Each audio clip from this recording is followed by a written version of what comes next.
Make sure you download the Woodward Sports app in the App Store and the Google Play Store today. Take Woodward Sports with you wherever you go and listen live on your phone or mobile device. Good morning. I hope you guys had as good or as bad of a weekend as I had, depending on who you had in your bracket. Good morning, everybody. Welcome to the Morning Woodward Show here on the Woodward Sports Network. Jeff, good morning, buddy. Good morning. How are you? I'm good. It was an interesting weekend. Oh, yeah. It was a hell of a weekend. Impactful weekend. Yep. Yeah. All right, well, you know, I'm a man of my word. When I'm wrong, I'm willing to say I'm wrong. And God damn it, was I wrong about this Michigan basketball team. Hey, I picked them to lose. At least in the tournament. Yeah. I mean, you talk about one of the most inconsistent teams all season, Jeff. Yeah. And they are now in the Sweet 16. What the hell happened?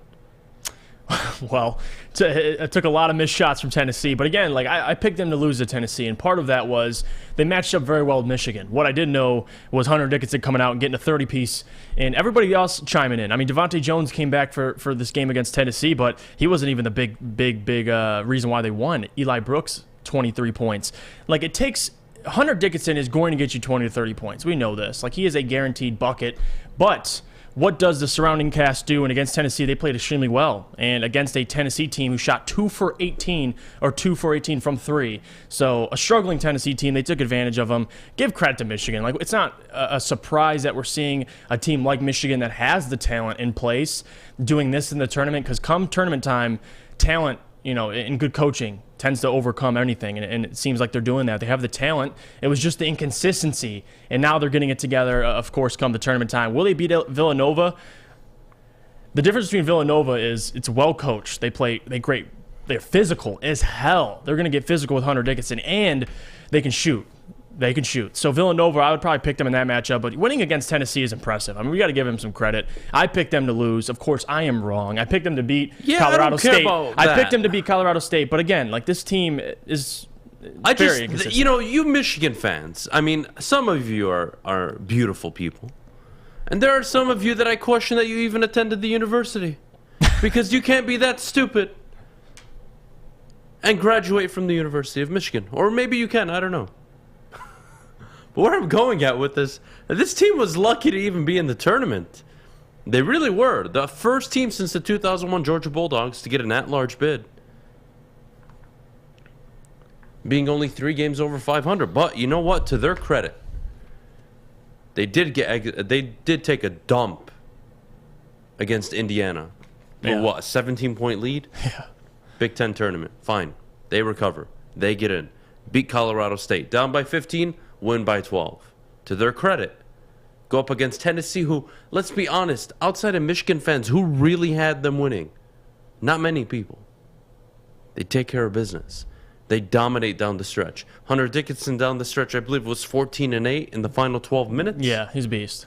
Unbelievable game. So credit to Michigan, honestly. Really credit to Michigan. You can say, yeah, Tennessee didn't score. Well, you know what? We can say that about every team that plays in a college tournament. It's a make or miss league. If you don't make shots, you're losing the game. That's the beauty of March Madness, yeah, right? Like, St. Peter's is in the Sweet 16 they right made now. shots. They're making their shots. Yeah. Murray State, I mean, we don't need to talk about the officiating there, but I do want to transition from Michigan to Michigan State. Tom Izzo and the Spartans what a fall game. to Duke. It was a great game. Look, I know they lost by 9. That was a really good game. Beginning to end, your thoughts? Honestly, my thoughts were coming into the game.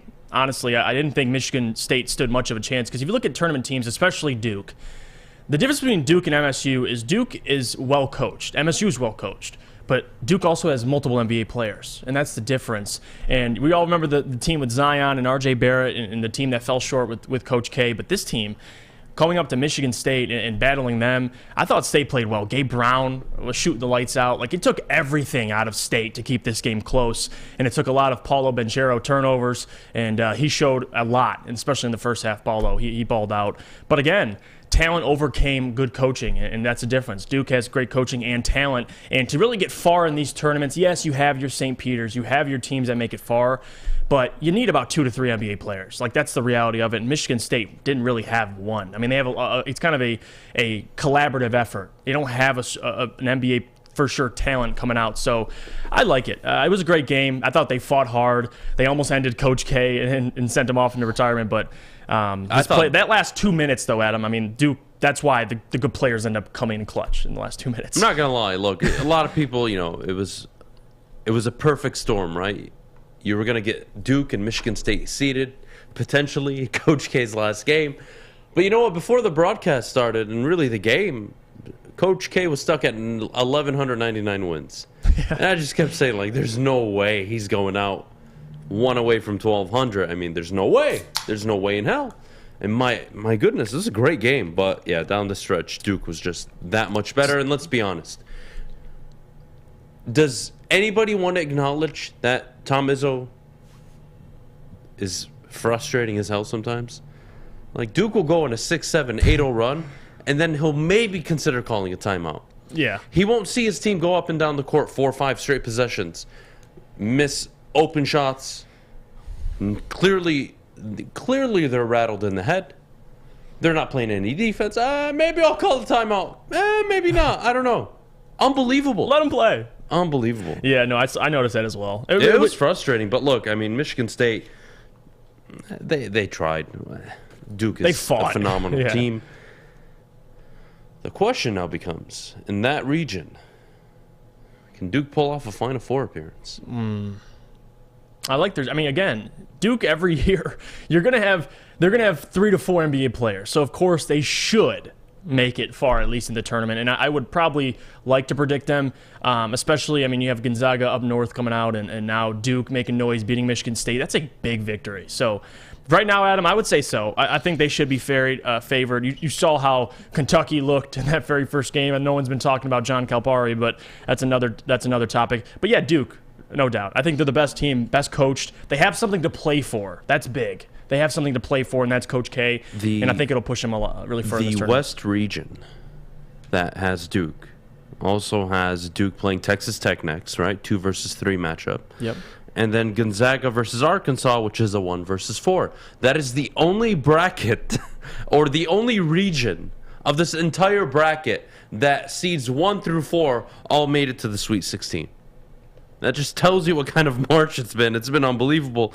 But look, Duke, I mean, they have a tough game against Texas Tech, and then they're going to have to go up against a Gonzaga team that, look, they're putting up points, but it doesn't feel like it. No, it's been close. They struggle for minutes upon minutes throughout the game where they just won't get a field goal. And Drew Timme. I mean, he was phenomenal. The mustache. I mean, that guy is one of the... You'd expect a Gonzaga player to look like. Yeah, basically. no doubt. It was unbelievable. He played a great game. I mean, the whole tournament was awesome. St. Peter's 15 seed, the 3rd ever to make the Sweet 16, Jeff. Did you have them going all the way to the Sweet 16? I know I did it. No. Well, the teams I had at least making it out, I had Gonzaga, I had Kentucky, which obviously you saw how that worked out, and I still had Kansas, and they're looking pretty good right now. And then from the Arizona region, I had Arizona beating TCU, which they did last night. So give it up to Arizona. I think that's a team that I thought would go all the way to the finals, but we'll see about that. But yeah, no, I didn't expect them at all. There's a lot of teams like right now. St. Peter's, come on, dude. Like, all right, fair enough. St. Peter's has been the biggest shock. I have no idea what's going on. Well, we got a lot to talk about today. We got a big announcement at 9 a.m., which I'm extremely excited for. I'm sure Fish is as well. Look at his face in the booth. Oh, but before we do that, we do have to get to the Pistons and Cavaliers over the weekend. Jerami Grant dropping 40. In a losing effort to the Cleveland Cavaliers. Michigan recapping their weekend, of course.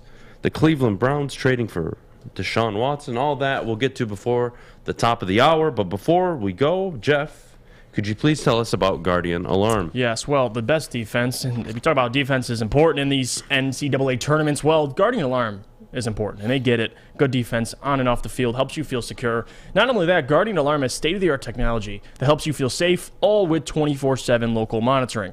Guardian Alarm also has convenient features that let you check in on your home, control lights and temperatures, even detect smoke or carbon monoxide. It will even let you lock and unlock doors. Call 800-STAY-OUT today. That's 800-STAY-OUT. Guardian Alarm has been trusted for over 90 years at keeping families safe. Everything that we've hoped for finally. He's Right side. Oh, that is Edwards out there. He goes up in the air at the goal line. Hey, it's Brandon Edwards here, wanting to welcome the sports marketing agency to Woodward Sports Network, to the family. Glad to have you guys. For the last decade, the sports marketing agency has literally leveraged athletes around issues such as mental health and substance abuse.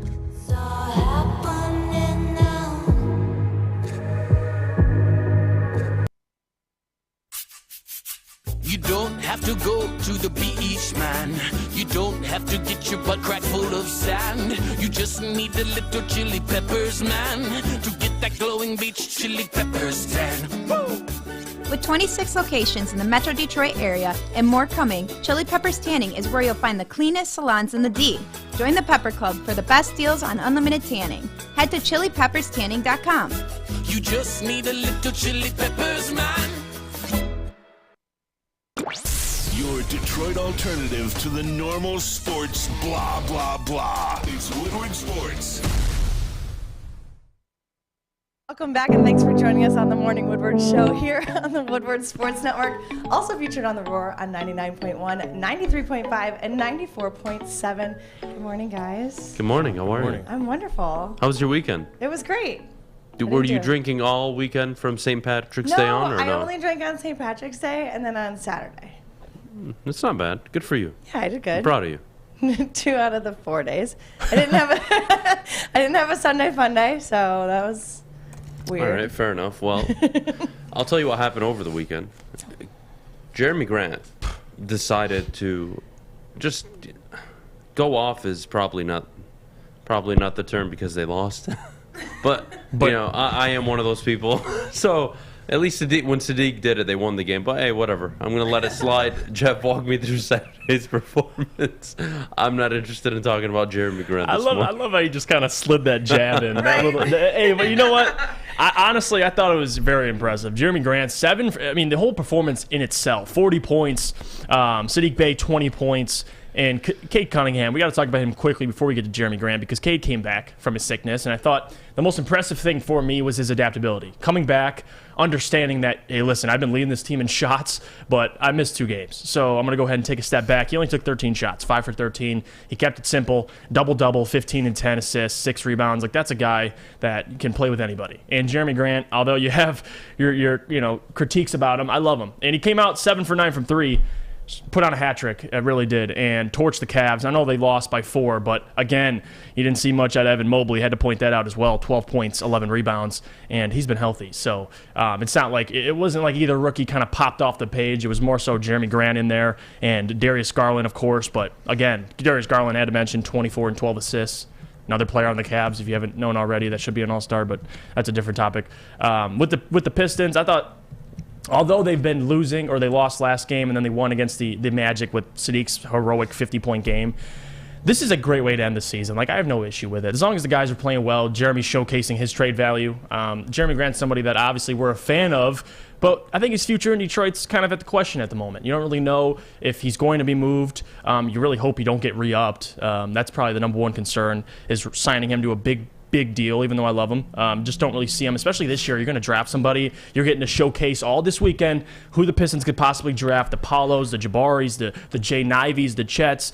It's going to be interesting to see where Jeremy's fit on this team is, if anything, at all in the next year. But I'll take it. I'll take a performance like that, man. I mean, that's something, not even just from Jerami, but from Sadiq and Cade. I think all around the schmedium 3, as I call them, came out to play. And even though they lost, it was a great game. So I'll take it. Yeah, I mean, these last 7, 8, 10 games, you just realize just how bad the Pistons miss Killian Hayes on the court. Yeah. Like, they are just not the same team, at least defensively, for sure. Jerami Grant, look, I mean, he was hot. 7 and 9 from 3. Congratulations. If you want to take that to the bank, go cash it. Be my guest. I don't mind at all. But look, Cade Cunningham, 15 and 10. Along with 6 rebounds. Corey Joseph, 31 minutes, a waste of life and energy. But what are you going to do? Isaiah Stewart coming back, 8 and 12. Not bad. I don't mind it. It was a good game. And that's kind of the game you want from the Pistons down the stretch. You want them playing in close games. And if they can win them, Jeff, you're not going to be upset. But you know what? They're getting closer and closer to securing a top 3 pick. Look, you're paying attention to college basketball. I'm sure there's somebody you all want, whether it's Jabari Smith, Jaden Ivey, Chet Holmgren. Tons of options for the Pistons. But, Jeff, my question to you going down the stretch. They've got, 11 games remain. Yep. What's the most important thing you can see in these final 11 games where you're going into the offseason with clear direction on Jerami Grant, what the future is with Sadiq Bey and Cade Cunningham? Is that your backcourt? And also, what are you prioritizing in free agency and the draft? My answer about a month ago when you asked me that question would have to be growth from Cade, and not only that, but from Sadiq and Jerami. I'm going to stick by that. I think seeing these guys open up and Cade not only being the number one option, but Sadiq the other night stepping in as the number one option, showcasing what we weren't able to see or what we're not able to see yet from these guys. And that's really all I'm here to see. I mean, Jerami Grant coming out dropping 40, Sadiq dropping 50, and then who knows, Cade coming out in the next 10 games and maybe giving us a 30-piece. I'm good with it. Like, that's really all I need is the growth from these guys, because one thing we know is they're going to add somebody in the draft, another guy that's going to come in average, 12 to 15 points, whatever it is his rookie year. Where do the other guys stand? Where does Sadiq stand? Where does Cade Cunningham stand? I'm assuming those guys are going to be the first and second options, assuming Jerami Grant gets traded. That's what I want to see, growth within these guys, learning how to win. Maybe you don't win as many games down the stretch as you like, but still, I think Cade, although he missed 2 games, didn't shoot too well from the free throw line. That's what I want to see, is just their games develop. And I'm starting to see it out of Cade, definitely. 15, 6, and 10, even though he didn't shoot efficiently, I'll take it. I'm good with it, Adam. So have to be growth going into next year. Okay, I'm okay with that. Did you know, fun fact, the Detroit Pistons have been one of, if not the hottest teams recently for sports bettors? Cade Cunningham, did you think of Cade's basically half-court shot? Did you make anything of it in the game? Well, at the end? I mean, I loved it, but it wasn't. It wasn't anything for you, right? Oh, wait, I know where you're going with this. All right, they're 14-0. 14 straight games they have covered against the spread. I don't think they've had a bad loss since the All-Star break. They are playing unbelievable. They are the hottest betting team in basketball right now. It is unbelievable. And Cade Cunningham's meaningless 3 saved a lot of people money, and not only money, it saved the streak. So we'll have to keep an eye on that down the last 11 games of the season. But Jeff, have you been paying attention to the chat? What's going on? Draft the cocaine? It's a thing, man. I'm telling you. That might, yeah. Concept's coming soon. I'm excited for this. It's going to apply to the NBA draft as well. Just draft. I'm debating if I want to have like Jeff's face on it with him like doing a line. I'm not sure if his parents would get mad. Get fish. Did you make a mock of these shirts yet? Yeah. Are you going to show us? I mean, they're going to be revealed tomorrow. Oh, no way. No. Look, we have enough announcements today, all right? Today we're going to get one announcement out of the way. There's no such thing. Draft the cocaine needs its own day. Yeah, there is. Like, I can only handle so much. Draft it. I like what Jeff said. Draft the cocaine deserves its own day in the history of Woodward Sports. Fair. Yeah. All right? Look, we have a few minutes before we get to break, but when we come back later on, I'm excited. We're going to do... Jeff, how about we do some mock drafts?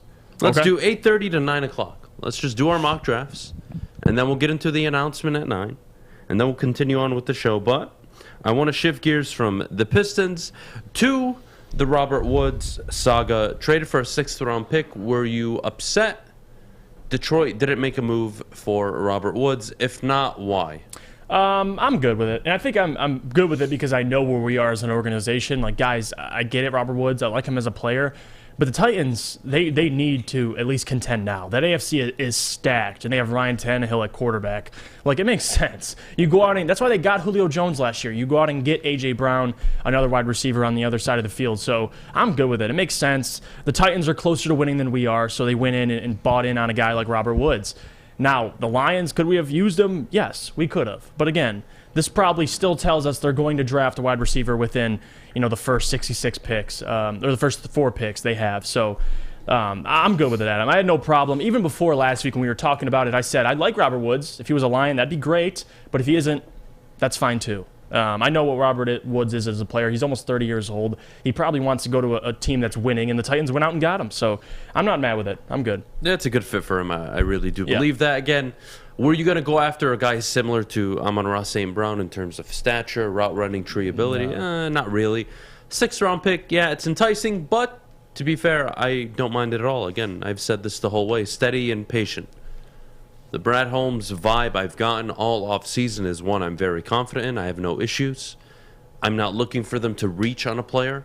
Yes, he's coming off an ACL injury, guys, but please understand, in today's world, modern medicine, you're able to recover from these injuries much better than the last 10, 15, 20 years, okay? So let's not worry about an ACL injury too much. Let's not dive deep into it more than we have to. But what it does do, Jeff, is it frees up a lot of space for the Los Angeles Rams, who I do want to shift to. We'll get to the Matthew Stafford contract later. But anybody? Any contenders in the NFC? What, Brady and the Bucks? It feels like the Rams are here. Yeah. And then there's everybody else. I would agree with you. And it's not even close. Robert Woods leaving, sure, whatever. They're working on a deal with Odell Beckham. That was reported as well. Good luck. Good luck with the Rams. They're going to sign Aaron Donald. That deal is expected to be announced today or tomorrow. Not sure what to tell you guys. They're not going anywhere. Yeah. They've got the quarterback, got the coach, got the interior lineman. Even without Von, I think they'll They don't be need fine. Von Miller. Yeah, they'll be fine. I mean, not that they didn't need him during the run, but you can always go out. There's always a team willing to deal at the trade deadline if you need one that bad, or you can address one in the draft. You guys talk about the deep edge rushing class? Great. The Rams may not have a first-round pick, but they got all the other picks. They'll figure it out. I'm not too worried about the Rams. I think they're the clear favorites in the NFC. I don't care if the Packers go out and get Julio Jones and draft a wide receiver. It doesn't matter. You're not replacing Adams next year. But does it make your offense more dynamic? Maybe. We'll have to wait and see. But I don't think the Packers are a team that are going to make a run for the best record in the NFC again. Neither are the Bucs, really. Maybe because their division is so weak, but outside of that. Yeah, the Packers need to worry about their own division with Minnesota. Like, that's probably the biggest concern for them, not contending for a Super Bowl, because that's a whole other story. You're going to have to go through the Bucs and the Rams, which I'd take both those teams over the Buccaneers, or excuse me, the Packers. So it's going to be tough for them. Yeah, and you look at the Rams division, right? They have the Cardinals. They have the Seahawks, who are now officially in a rebuild. So you don't have to worry about Seattle. It's Arizona, and it's San Francisco. And if you go 4-2 in the division, which means you split with the two good teams and you sweep the Seahawks, well, I think I can make a case the Rams should have an opportunity to have a first-round bye.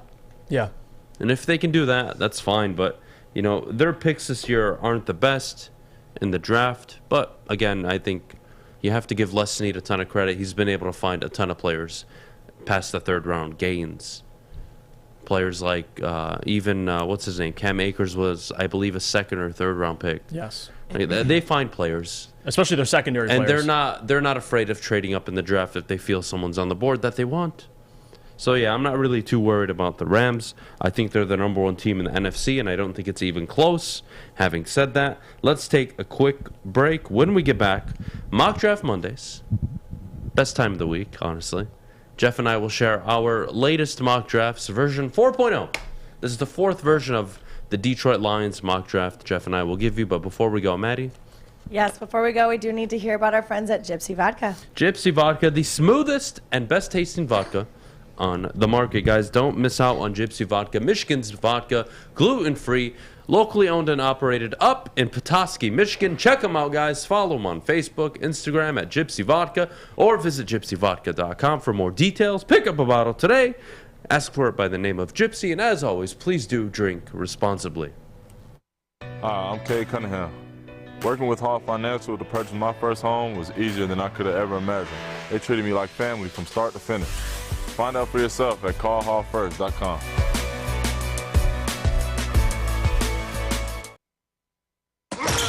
Think you're a big shot? Oh, excuse me, it goes down! Think you can make the big shot? Washington fires and hits! Woodward Sports wants to send you to the finals for college basketball April 2nd through the 4th in New Orleans. That's right, you and a friend in the Big Easy. We'll take care of the airfare, hotel, and tickets to see the finals for college basketball. Listen Monday through Friday to the Morning Woodward Show. Big D Energy. And the bottom line for your chance to qualify. If you can make the big shot, you and a friend are getting out of the cold and to New Orleans. Got it! Keep listening and watching for your next chance to win. Powered by Planet Fitness, Centron, and the Sports Marketing Agency. And it's over!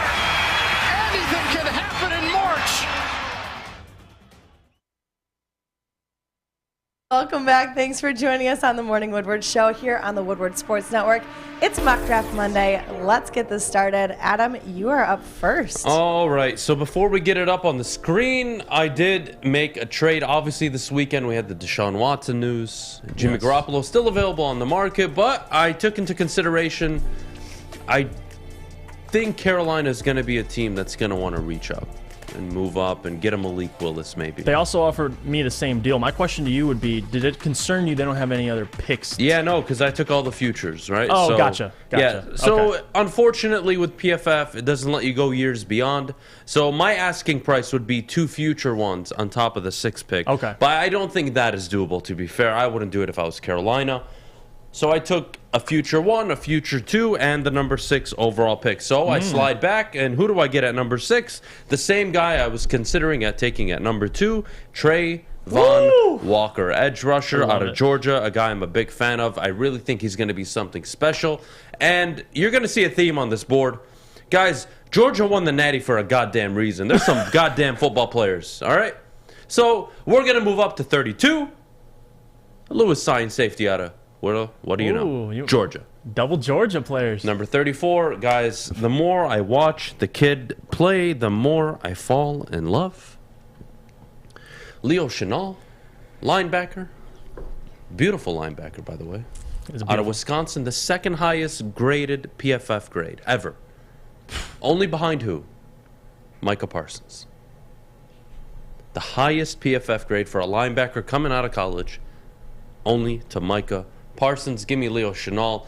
Great value at 34. You're going to need a linebacker. Detroit, and you'll see the theme in here of acquiring depth. We'll get to that a little later. Number 66, look, I think everybody is looking at the pick number 66 for a wide receiver. Christian Watson available on the board. He's probably not going to be there at 97. Taking him at 66. I now have my big-bodied receiver to go along with DJ Chark, to go along with Josh Reynolds, Amon-Ra St. Brown, TJ Hawkinson. The offense is starting to look more and more complete.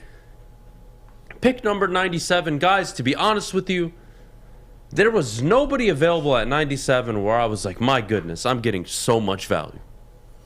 And I've already addressed the edge rusher. I've already addressed safety. I've addressed linebacker. I've addressed wide receiver. You know what? I don't mind taking a chance on a running back.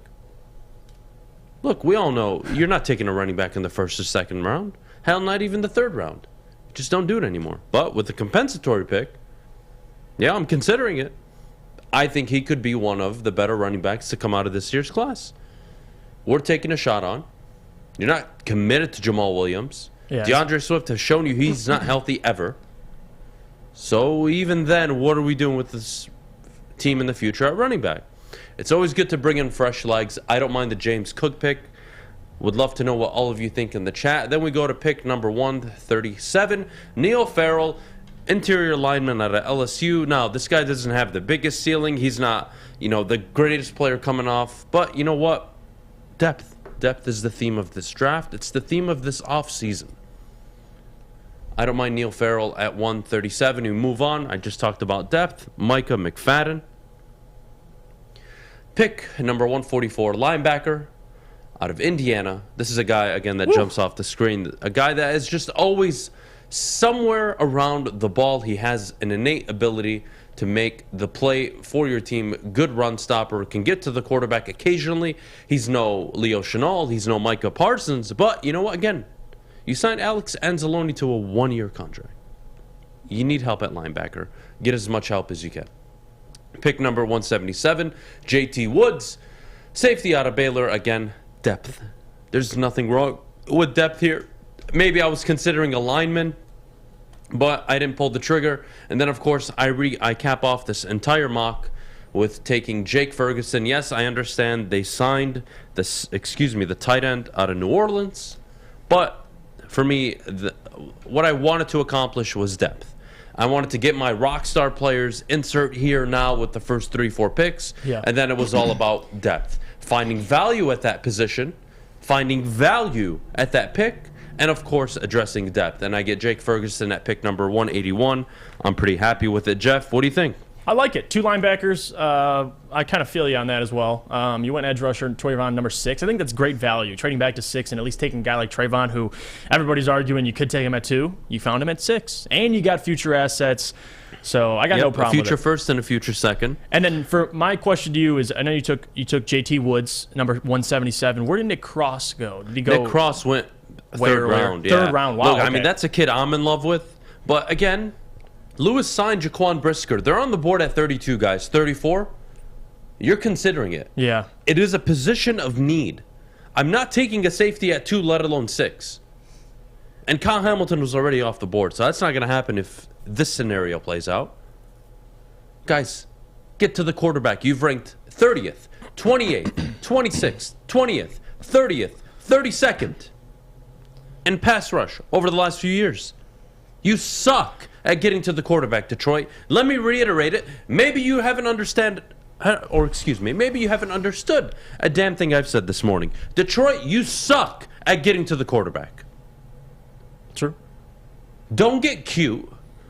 Don't try to be, we're going to be the smartest people in the room here. Don't try to be the sexy guys. Don't make the sexy pick.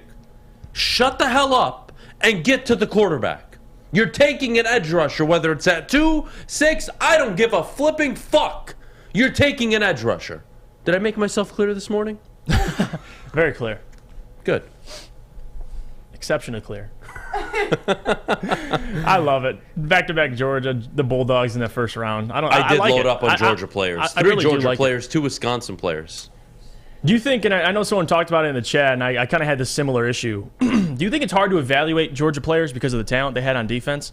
I know Trayvon's going to be a great player, but just in terms of trying to evaluate everybody, like the people love Jordan Davis, but is it hard to evaluate these guys with as much talent as they had on that damn defense? I mean, it's hard. You have to look more than just beyond production. You have to look at what are they capable of doing and what translates to the NFL. And when I look at a guy like Trayvon Walker, that's one of the 5, 6 players in this draft that I think walks into the league and makes immediate impact. Yeah. And I'm not talking, they contribute to the football team. No. There's going to be a ton of those guys. I'm talking guys that play at the level potentially of a Michael Parsons did year 1. That's the level of production I'm looking at from some of these players. When you draft Aiden Hutchinson, when you take a tackle, when you take a guy on the edge or interior, you expect damn good production, Pro Bowl caliber players year 1. And that's what I expect out of Trayvon Walker. I think he's going to be an absolute unit. Again, I traded back to number 6. Carolina's pick next year. I also have to take that into consideration. That could be a top 10 pick next year. Look, they're not fans of Matt Rule right now. He is on the hot seat. They don't have the quarterback situation figured out. Not only did I get to trade back to 6 in this scenario, I may likely end up with a top 10 pick next year, along with my pick and the Rams pick. Yeah, I'm going to be getting a quarterback next year, guys. I'm going to be able to trade up and do whatever the hell I choose to next year, so if I choose to. That's simple. I'm going to have the draft capital on top of another second-round pick next year. So I'll have 2 second-round picks as well, on top of the 3 first-round picks I'll have next year. Yeah, I'm feeling good about the Lions. Yeah, you'll take it. I'm feeling really good about that trade scenario. And I think really Carolina is one of the few teams that should or is willing to trade up given the market, right? You don't want a few picks to go by and then Seattle trades up and they want Malik Willis. And I'm only saying Malik Willis because, a lot of people have him as the number 1 quarterback right now. But, that's how I see this playing out. They took a chance on Cam Newton, even though he was the best player coming out of college that year. Yeah, a little different, but same. Yeah. Similar build. Yeah. Similar concerns in terms of accuracy. I'm open to it. I think Carolina should consider it. But just to go over this mock one more time before we get to Jeff's. Trayvon Walker, number 6 overall. Lewis Sines, safety out of Georgia. 34, Leo Chenal. Christian Watson, wide receiver, number 66. James Cook, 97, running back out of Georgia. Interior lineman, Neil Farrell. Micah McFadden out of Indiana. JT Wood, safety out of Baylor. Tight end, Jake Ferguson. Jeff, you got to give me a grade. What's the grade? I'm going to give you a B+, A-. I like it. I really do. Fuck you. I put a lot of work into that. I'll give you like a C. No, honestly, I really do. I like it. I think, honestly, if you want to add in the assets you got, it very well could be. It really well is an A. Honestly, you got the future assets, and especially next year, and you got 6. You got the guy you like. It's a win-win. It is a win-win, but we'll see. In my draft, I didn't trade back, so it'll be a little different. What's your final answer? Because you gave him a B+, an A-, and Yeah, then a C. No, I was joking about What'd the I C. do to you? I'll give you an A. I'll give you an A-. Come on, I just got you a future first and a future second. I got you one of your favorite players on the board. This guy's so mean. No, I'm joking. I love being hard on Adam. I'll give you an A-. That was good. All right, It's okay. appreciate it. I have Adam, 5 years, $120 million.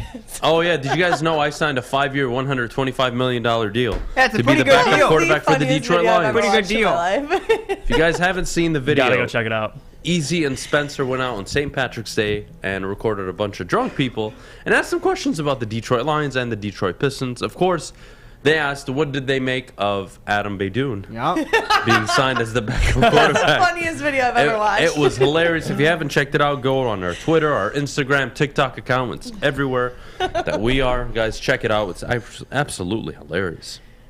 But, Jeff, I do want to ask you one question before we get to yours. In the scenario that the Lions do trade back, am I off by saying you're going to have to accept less than you would in most years? See, to me, trading from 6 to 2, I'm content with the first and a second for next year. Right. But if this was last year's draft class, I'm getting 3 future ones. Yep. And the current one that they have. Beggars can't be choosers, right? And in this market, you're probably going to have to take a little less than what you'd want. But I think it offers a ton of value still long-term to this football team. Yeah, absolutely. No Joe Burrow, no Myles Garrett, Chase Young in this class. Yeah, you're absolutely right. It's going to be less, but if they could trade back, you absolutely do it. Absolutely do it. I'm excited to get into mine. Yeah, Michael Crane in the chat says the trade with the Jets for picks 4 and 10. Michael, I'm going to ask you a question. I do expect you to answer this, please. Michael, if you are the Jets GM, what in the hell are you thinking offering the 4th and the 10th pick, 2 top 10 players, just to trade up 2 spots? You okay, buddy? You okay? I think you have a problem. And if you need help, we'll find you help. We got to ask our good friend Abe, Jets fan. He'd probably be like, hell no. You would never in your freaking life. He'd be like, hell no. Consider trading 2 top 10 picks just to move up to number 2. For what? You don't need a quarterback. You fuck. The Jets have Zach Wilson. Why the hell should they consider trading up to the number 2 pick? When they could probably... The Jets are out of this market. The Giants are out of this market. And if the Jets or the Giants decided to trade the 5th and the 7th or the 4th and the 10th pick to the Detroit Lions, I wouldn't complain. But those GMs would be fired the fucking minute that happened. Stop with these impossible trades. That is never going to happen. Impossible to happen. Stop listening to the internet. It's lying to you. Yeah. That is not a reality. Think. That's all you got to do is just think. If you were the Jets GM, do you make that trade? The answer is no. If you were the Giants GM, do you make that trade? The answer is no. So why the hell even expect it, consider it, or even try to speak it into existence? It would never happen in a million years. I would turn into a tree before that pick or that trade ever happened. Yeah. I would turn into a goddamn tree before that ever happened. I would die, decompose, turn into a seed, and over 200 years I'd turn into a goddamn tree. And that still wouldn't happen. Still wouldn't have accepted it. Jesus Christ. Yeah, no, you hear it from a Jets fan's mouth. I mean, Abe in the chat, he's like, hell no, we're not doing that. So even if you're gonna doubt the GM, Joe Douglas, then don't doubt. Let me Abe. ask you a question. On top of that, what's up? Let's say they trade up to 2, the Jets. Yeah. And they get Kayvon Thibodeau or Aiden Hutchinson. Is that better than getting Kyle Hamilton and Devin Lloyd? Oh hell no. At 4 and 10? Hell no. No, it isn't. No, it isn't. They're not trading 2 top 10 picks. It's the dumbest thing I've ever heard of in my life. Lions fans, you should know better. All right? Don't play stupid with me this morning. It's Monday. I'm cranky. I haven't even finished my coffee yet. Don't start with me this morning, all right? I've been up since 5. I don't want to deal with this nonsense. 5? That's pretty late. Fish, go fuck yourself, all right? I guess that's pretty late. Oh, goodness. Let's go to break. I am excited to see I'm excited to see Jeff's mock draft. I really am. I've been looking forward to it. Jeff, did you trade? No, but I'll tell you this. I'm going to trigger some people. I know it because of who I took it to. You know it too. Okay. You know it too. We'll get to it, though. I'm excited. Maddie? All right, well, before we go, we do need to hear about MyBookie. MyBookie, the premier sports book outlet that you need to be betting on. Guys, check out MyBookie. And when you sign up, make sure you use the code Woodward. Bet from anywhere, anytime using MyBookie. And again, use code Woodward. They'll match your first deposit. Make as much money as you can betting on March Madness. Unless you're like me and you suck. I don't know what to do, right? Because when Kentucky and Iowa fall out day one, yeah, sometimes you just don't know what to do with your life. But if there's one thing I can tell you what to do is sign up for MyBookie. Again, that's code Woodward. Bet from anywhere, anytime. And if you have a gambling problem, call 1-800-270-7117. Hi, my diamonds. It's Crystal with an X. You want to get hot and perfect like me? Here's my super easy routine. Drink at least a gallon of water before you wake up. Attach a weight to everything in your house. Hello? Sell your car and just sprint everywhere. Scream when you exhale. Don't follow Crystal with an X. Do your own thing at Planet Fitness with tons of equipment and free fitness training in our clean and spacious clubs. Join now for just $10 a month and cancel anytime.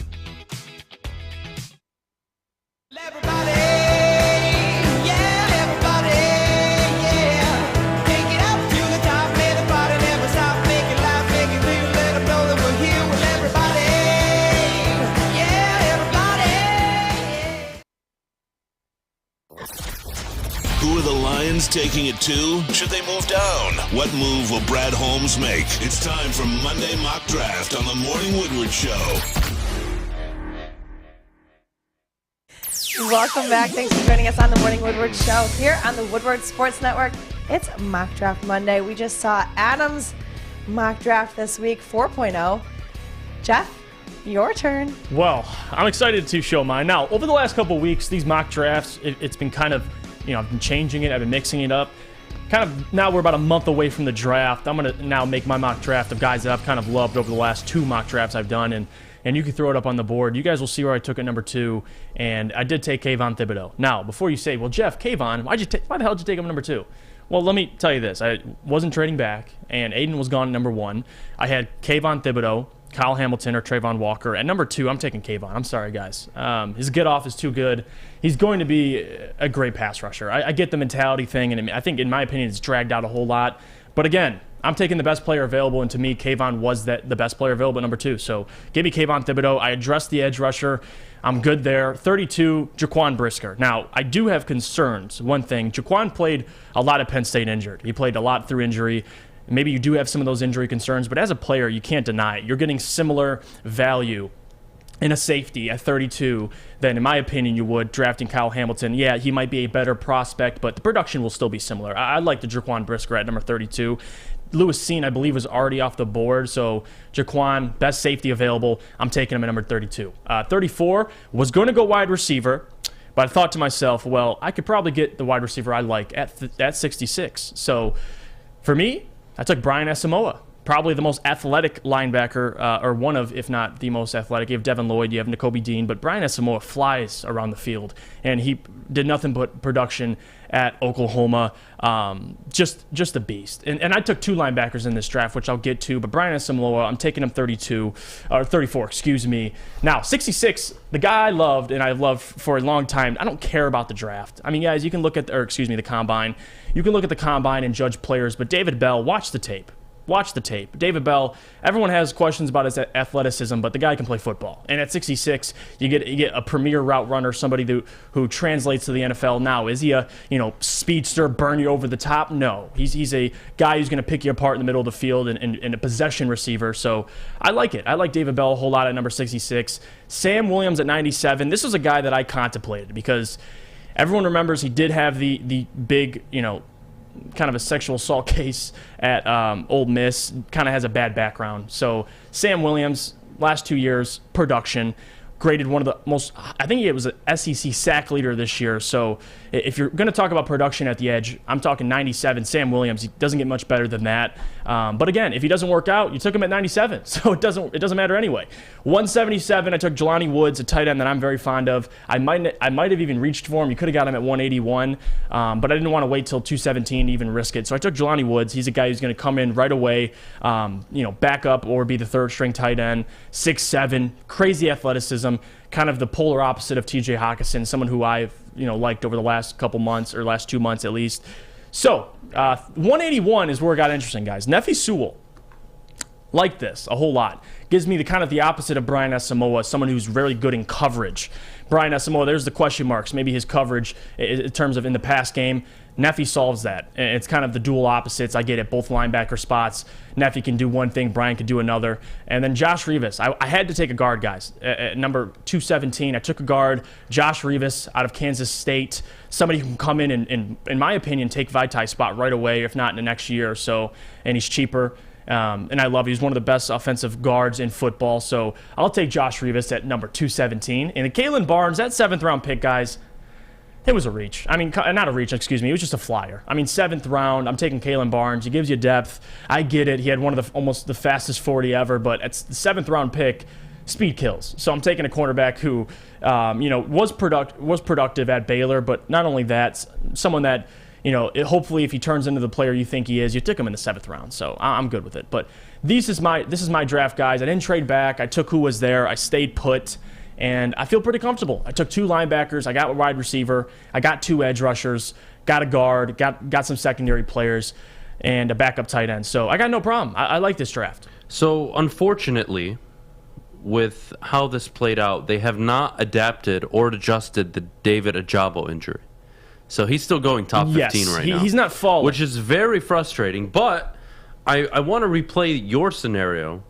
Let's say you take Kayvon at 2, Brisker at 32. Hell, let's cut it there. At number 32, you have your choice between Lewis Sine, Jaquan Brisker, and David Ojabo. What are you doing at 32? It might be a David Ojabo. Just because of today, it's so much different with the medicine. Like Cam Akers had an Achilles injury, came back in 5 months. And I get it. Ojabo's a bigger man, but still, I like the upside. I really do. At 32, maybe you can get him at 34. Maybe I take Jaquan Brisker. 33, hopefully they don't take him. And at 34, you take Ojabo. And then at that point, he's a 2nd-round pick, early 2nd-rounder. You don't have as much stress as taking him at the 1st round. Well, but if he falls, by that he falls. logic, right? So Brisker, let's say Brisker, Sine are available at 32. Okay. And Ojabo's there. Well, if you take Ojabo, Brisker or Sine will be available at 34. So it's that 5th-year option. Well, yeah, preferably for the edge rusher. And then at 34, I'm still walking away with a safety, but I miss out now on linebacker. And that's the problem for me. Right. I'm missing out on a linebacker, and I'm a big fan of Leo Chenal. Again, I already told you, the 2nd highest graded PFF rating ever. It's crazy. For a linebacker, only behind Micah Parsons. I'm really excited for him coming out of college. I think he's going to be great. But I do think Ojabo falls. Now, is there a team between 24 and 30 that are going to look and be like, that's too much value at this position? Yeah. Probably. And I do it. That's a Patriots pick, right? That's a Kansas City pick. That's a team that is like, how did this guy fall into our lap? We're taking him. Mm-hmm. So it's going to be tough to see him falling to 32 or 34, even with the Achilles injury. But you don't know, right? It's a 6 to 8 month recovery. You may even sit him the whole year, or you play him the last 4, 5, 6 games of the year if he's lucky. We'll see. We'll see what happens with David Ojabo's stock, how little adjust, where do teams expect him to fall. But, Jeff, my one problem with your board is the linebacker. Was Leo Chenal available? At 34, I can't think off the top of my head, but he might have been. Him or at Brian Asamoah. So I'm just going to give you the option between the 3. Chad Muma, Leo Chenal, Brian Asamoah. I mean, production, I guess you'd lean towards Chanel or maybe Muma. What's your pick, though? Because you've been Brian Asamoah now consistently, I want to say, for almost a month now. Yeah, I like Brian Asamoah just because I think of the upside. I mean, production in college, I probably wouldn't. I mean, you'd probably lose that argument. You'd take Leo or you'd take Chad Muma, but I just like the athleticism and the upside. Like, the guy is just flying around, forcing fumbles. So maybe I did reach for him a little bit, but that's a guy that I've always been a fan of. And, guys, this is my personal mock draft. This isn't like... this isn't my, Todd McShay mock draft official. No, I'm but okay still, with this is why I like You've been consistent in terms of positional value. Yes. You've always gone edge, safety, linebacker, receiver, edge. That's been, your theme. Yeah. Now, the players may have swapped around, sure, but I love that model. If you told me with the first 5 picks, the Lions took an edge rusher, then a safety, then a linebacker, another edge, and a wide receiver, I'm pretty happy. It doesn't matter on the order. The only order that would throw me off is if they take the safety at 2, That's the tough which could end my career here at Woodward Sports. I'm not joking. That would be pretty bad. I don't think the world is ready for me if the Detroit Lions take Kyle Hamilton at number 2. I almost thought about it, but then I'm like, nah, I wouldn't do it. I would rather them go all in on the quarterback and Malik Willis than them dare take a safety at number 2. I don't care how much of a ball hawk he is. I don't care how valuable he may be to a football team. Your football team, Detroit, is not ready for Kyle Hamilton. You know why? Because you weren't ready for Marcus Williams. And you aren't ready for any of these players, let alone to pay them that much to play that position until you get your shit together on the defensive line. So you don't talk to me about getting a safety at number 2 or paying a safety $14-15 million a year until you can pressure the quarterback. Because what's the safer bet? Relying on a premier edge rusher to get to the quarterback, or relying on a premier secondary player to, quote-unquote, shut down an opposing team's best wide receiver? Yeah. And take the edge rusher. Unbelievable. And that's the funny part. When I did this mock draft, I really did think to myself, maybe I will take Hamilton and find a way to take an edge rusher at 32. I just couldn't find myself to do it. I really couldn't. I was going to do it for the entertainment value, but in all seriousness, I couldn't sit up here with a straight face and convince anybody that's watching this show that, I'm confident taking Kyle number 2 overall. And there wasn't a trade, close enough back to where I could still get him. Even at 6, he's gone. So, listen, I stuck with the edge rusher. You guys can say what you want about Kayvon Thibodeau. I think you guys will be looking back 6 months from now and probably eating your words. Listen, about a year from now. So I'm good with my pick. I like it. I've been pretty consistent. Safety at 32. Whether they take him at 32 or 34, doesn't matter. But I like Jaquan, aside from all the guys. The injuries, he playing through injury a lot. Lewis Cine would probably be the other safety I would be perfectly fine with. I took Lewis Cine about 2 weeks ago, so... Safety at 32, 34, linebacker. Yeah, you're right, Adam. First 4 or 5 picks of mine has stayed consistent. So we'll see what the Lions do. I don't mind it. I don't mind it at all. I like Tim's Rams house in the chat. I like his comment. Safety is no good at number 2 because the pass rush is most important. Draft common sense. Facts, Tim. Guys, that is probably one of the easiest and the best things I've heard all day. Draft common sense. It's just like draft the cocaine, right? Yeah. You guys want to do cocaine? If it's not on the table, what are you going to do? Get the cocaine first, and then let's talk business, okay? Draft the cocaine, meaning an edge rusher, meaning a safety. Let's go. Linebacker, right? Build the defense. Offense will be just fine this year. You've got a creative offensive coordinator. You've got a capable quarterback. You have one of the better offensive lines and a good run game. You have a plethora of options at wide receiver, and you may still draft one. So do me a favor. Shut the hell up. Draft the cocaine. And everything's going to fall into place. We're all going to be happy campers. I'm not going to be agitated in the mornings anymore. I'm not going to be stressed. Guys, draft Easy the cocaine. just posted his mock draft on Twitter. He has Kyle Hamilton at 2. I don't take Easy seriously. I don't know what to do with him. 2 weeks ago, he told me that he's done. He's off the Kyle Hamilton train. Now he's back on it. It's like an ex-girlfriend with Easy. It's like he's loving her, he's not loving her. It's like one day he's right, and then the next day he goes back, and then it's like no, here we go. I'm back here. I love him. He got me paid, though. Or was it Spencer? Spencer's the one that got me paid. Spencer got me 5 years, $125 million to be the backup for the Detroit Lions. My guy. That's a real friend right there. That's a real friend. God, that video was unbelievable. I love how they just threw me in there in the middle. It's like, please explain some of this to me. Or when I say, like, I need an NBA official, whatever it was, I was laughing my ass off. It was a great video. You guys got to check it out on the Woodward official YouTube page. Go check it out right now. I love it. We're going to take a quick break. Coming up, 9 o'clock. Guys, you know what time it is. An announcement that will change mornings forever. I am deeply, very excited. Fish is, I think, more excited than I am. He kept texting me at like 2 a.m. all weekend. Adam, oh my God, I'm so excited. You up? No, he didn't, but I'm just poking fun. I mean, I was up at 2 a.m. on Sunday. Because he is up at 2 a.m. Yeah, I was up at 2 a.m. on Sunday. Speaking of fish, though, did you know they came out with a hard Mountain Dew? Oh, God. Why would you say that? You're such an asshole. Sorry. Why? Why you calling her an asshole? Because I could have bought him a can and him not know, and he would have drank it with zero consequences. I would have definitely I would have definitely. No, you wouldn't have known, Fish. Shut the hell up, Maddie. You ruined everything. I don't just drink. You ruined everything. That was our chance. That was our chance. Life, you're right. That was our chance to get him to try something. Damn you, Maddie. Let's take a quick break. It when probably we get back, has a different logo. Ding ding. Shut up, Fish. Doesn't it have a different logo? No, it's the same. It's it literally the looks same. the exact same. I'm gonna look it up. Big announcement, 9 o'clock. Maddie, what do we got to do before we go?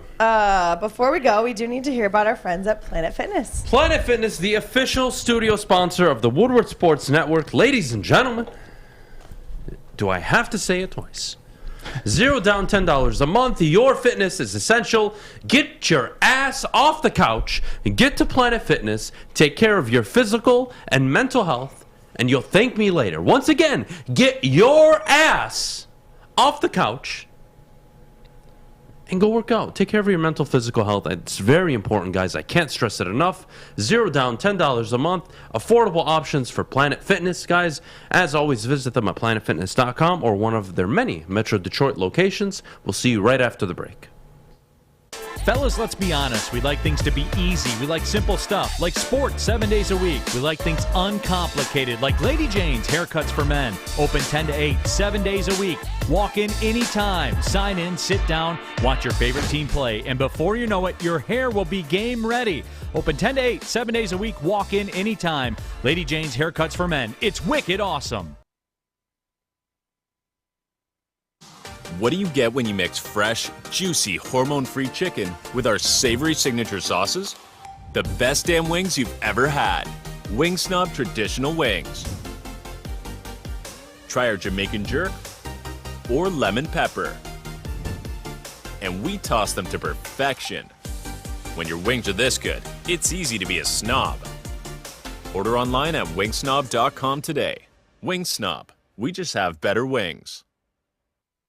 Think you're a big shot? Oh, excuse me, it goes down! Think you can make the big shot? Washington fires and hits! Woodward Sports wants to send you to the finals for college basketball April 2nd through the 4th in New Orleans. That's right, you and a friend in the Big Easy. We'll take care of the airfare, hotel, and tickets to see the finals for college basketball. Listen Monday through Friday to the Morning Woodward Show. Big D Energy. And the bottom line for your chance to qualify. If you can make the big shot, you and a friend are getting out of the cold and to New Orleans. Got it! Keep listening and watching for your next chance to win. Powered by Planet Fitness, Centron, and the Sports Marketing Agency. And it's over! Anything can happen in March! Had some nice weather here in Metro Detroit this weekend, but we still don't have tans enough for this summer. So where are we going to go? We're going to go to Chili Peppers Tanning. That's where you're going to find the cleanest salons in the D with spotless sanitized rooms and trained certified tanning professionals. Join the Pepper Club. You won't regret it. They have all the best deals, and they beat their competitors by $5. Of course, don't forget to pick up Australian Gold, designer skin, Caltan, and Swedish beauty lotions. Chili Peppers Tanning, it's where you'll find the hottest bulbs, the hottest deals, and the darkest tans. All right. Well, we've been teasing it all week. You've been seeing it in the shows. Mornings will never be the same. Detroit legend sportscaster returns to Detroit. All right. Well, Here we go. Mornings in Detroit just got bigger. Starting April 4th, Terry Foster joins the Morning Woodward Show. That's right, the Motor City icon is now going to be on Woodward Sports every morning. So make sure you're waking up 8 a.m. to 10 a.m. daily to hear the Detroit legend along with Adham right here on Woodward Sports. Yeah, you heard it right, guys. You heard it right. Terry freaking Foster joining the morning show starting April 4th, Monday through Fridays, 8 to 10 a.m. Terry, myself, and Maddie. Now, I'm sure you guys have questions. What does that mean for this sexy-looking guy over here? How that dude's doing Well, he's not going anywhere. He's not going anywhere. This guy is one of the best people that we have working not only at this network, but one of the best humans we have at this company. And we're so happy to have Jeff. And Jeff is going to be moving into a full-time digital role. Yeah. A part of our digital and social media team. And on top of that, Jeff will have his own podcast that he'll be doing Monday through Friday. You're getting content, 7 days a week, basically, from Jeff. Yes. He'll be doing Pistons podcast along with Sean Murphy. That'll be announced later this week. Jeff's going to have a lot of content for everybody, so he's not going anywhere. And that sexy son of a gun is going to be invited on the morning show I'll be routinely. He's not going anywhere. Am I still here? Fish, honestly, I'm trying to fire you. I just have not found a replacement. Yeah, I was thinking that, so I just wanted to make sure. Yeah, I'm trying, but it's harder than it seems. Well, April 4th is Final Four, so I'll miss it, right? You're going to do it before? I'm trying to replace you with another you, and I'm trying to find somebody who's awake at 2 in the morning, but it's just not a thing. No, there's people out there. Yeah, I haven't found them yet. Oh, okay. Well, you'll find out. What kind of sites are you on? Oh, man. And I want to say this, too. Number one, I'm so happy. Not only for this show, just helping kind of build this show, and now Terry, a legend. Like, everybody should be extremely excited for this. I'm excited. I'm still helping build Woodward, and now I get an opportunity to do what I love, and that's talk basketball. And that's my passion. It really is. I love sports, but basketball is my passion, and now I'm going to be able to do that, just like Fish likes European sports. I mean, basketball is my stuff. So now I get to do that with our good friend Sean Murphy. I'm going to be doing a podcast weekly with him. I'm going to be doing my own content covering Pistons, everything Pistons. You can hear my Cade rant still. I will be making appearances on shows talking about the Pistons. So I'm excited. It really is. I'm not leaving anywhere, but it is. It's an opportunity for the morning show to get even bigger, and that's the plan, guys. We're going to grow this thing to the moon, and Terry Foster's going to help us do that. So I'm excited. I'm thrilled, but this isn't goodbye, obviously. It's just a celebration to welcome a guy like Terry Foster, a true legend, really. Yeah, look, we're all excited, not only for Jeff, for Terry, but just where this network is going in general. So I couldn't be any happier for Jeff personally. I mean, I've watched him grow now together. I mean, we both started the show together, 6-7 months ago? So August 12th. Here we are. What a ride. Yeah, crazy. it's been fun. It's been fun. It's not going anywhere. It's not the end of the world. But Terry Foster, his unique personality is going to be up here. I have no idea how me and Terry are going to mesh. You've done a show. You've done a show together. Hey, huh? You've done a show together. Yeah, it's different doing a one-off show than a full-time show together, Fish. I'm probably going to choke Terry out the first week. I was about to say, you better be or he's easy on going my to choke man. me out. It's going to be one of the two. Yeah, because I don't agree with Terry on most things. So it should be fun. I'm excited. Congrats to everybody associated with the move. Maddie is still here for anybody asking. You better asking. get ready to be called Baby Boy. Fish is fired soon. I'm working on it. If you guys want to be an audio engineer, apply at woodwardsports.com. Go for it. And you can take Fish's job. I would actually be very interested to see how many people apply. Yeah, it's not money. It's not many, Fish. You're a unique person, and honestly, I don't plan on replacing you just yet. Okay. I want the pleasure of firing you in, a Donald Trump way. I want to sit you at, a big desk, ask you how your day's going, and then just tell you you're fired. That's the goal. I mean, that would be a cool way to go out. Well, that's the big announcement, everybody. Terry Foster, April 4th, starting every morning, Monday through Friday, on the Woodward Sports Network with the Morning Woodward Show. We're so excited. Whew. And real quickly, to find all content, if you want to find the podcast I will be doing with Sean, it is from Half Court on YouTube, and then I'll be doing my own stuff on my personal channel, Jeffrey Iafredi. You can see it in the chat, so watch for those uploads. Yeah, and you'll see it all across our social Twitter. medias. We'll be sharing all the new stuff, all the updates, all the ats. You'll be able to follow it. Just keep tags with us on Instagram, Twitter, wherever you have social media, we'll be sending out updates, so no worries on that. Let's finish up in the next 6-7 minutes with the Deshaun Watson trade. Oh, God. All right. Cleveland gave up 3 firsts and I believe a third or 2/3. They gave up a ton of picks. Like 3 first-round picks. It was ridiculous. For a guy that we're still not sure what's going to happen, right? Because now it's a civil case. The criminal, there are no more criminal charges, correct? That is done with. He was proven innocent or whatever it was. He could still face that suspension. Yeah, but I don't think the league suspends him because he was out for a year. I don't think that's the case, but look. Your thoughts initially on the move for Watson, and we'll get to Baker a little later.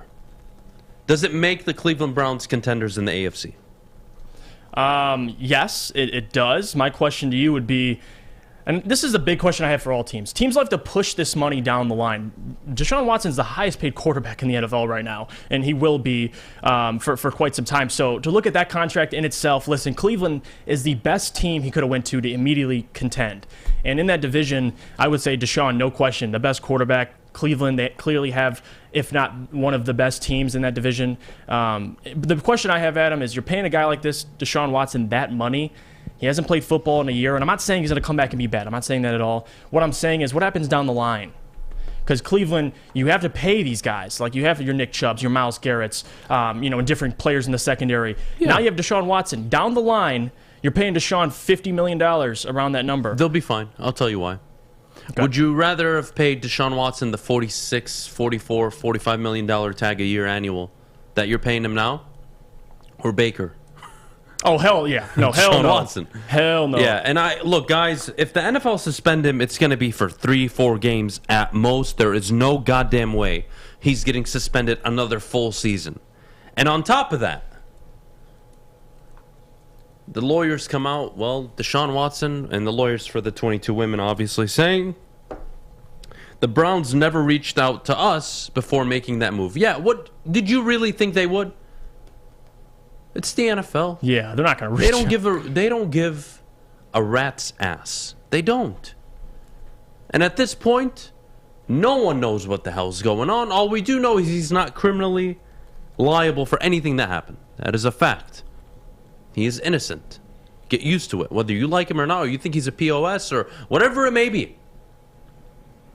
He is. That's just the facts, whether you like it or not.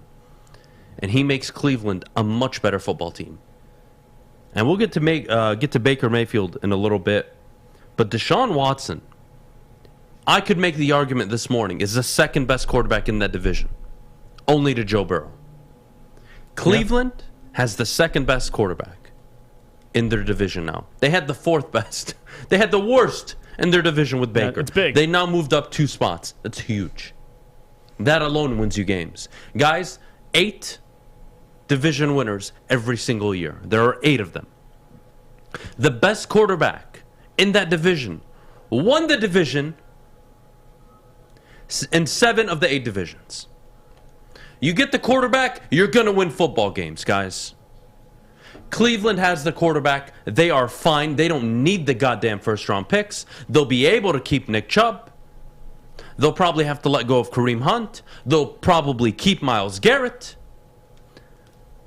The Browns will be just fine. And they're going to be able to get rid of Baker Mayfield probably for a third. Who knows? I don't know what the market is for Baker. All I do know is if I'm a GM and Cleveland calls me and says, hey, Adam, we realize, you need a quarterback. Baker Mayfield's available. I would answer Andrew Berry. I say, Andrew, I like you a lot, man. Yep. Go fuck yourself. And I would hang up the phone. I am not interested in Baker Mayfield if I'm any football team. But if I'm a desperate football team... Maybe Seattle? You think they're desperate? No. Head Seattle's coach? No. Seattle's doing the right thing. They are? They have Matthew Stafford for the next 4 years, Kyler Murray for the foreseeable future. Oh, no, yeah. They're not going anywhere. They know if they bring in a quarterback now, it's not going to change anything. They are going to rebuild through the draft. They have a ton of draft capital. They're going to rebuild through the draft, do it the right way, and draft their guy. They are not trading for a Baker Mayfield, let alone a Jimmy Garoppolo. Having said that, if I'm Indianapolis... Who's more affordable right now, Jimmy G or Baker Mayfield? Well, Jimmy G. Who's more affordable? I'd say Baker. We're going to have to pay him. You're going to have to pay him, but you can get him for 1 year to try and make a run, and you're not giving up a lot of capital, and that's something that Colts don't have. But if the Colts are serious and they really want to make a run, they're going to give up futures to get Jimmy Garoppolo in the building. Because I was going to ask you this. Like, you had Carson Wentz in your building, and now they traded him away one season. He fell short. Now you're bringing in Baker Mayfield. Like, what kind of expectations does he have coming in that Carson had and failed to do?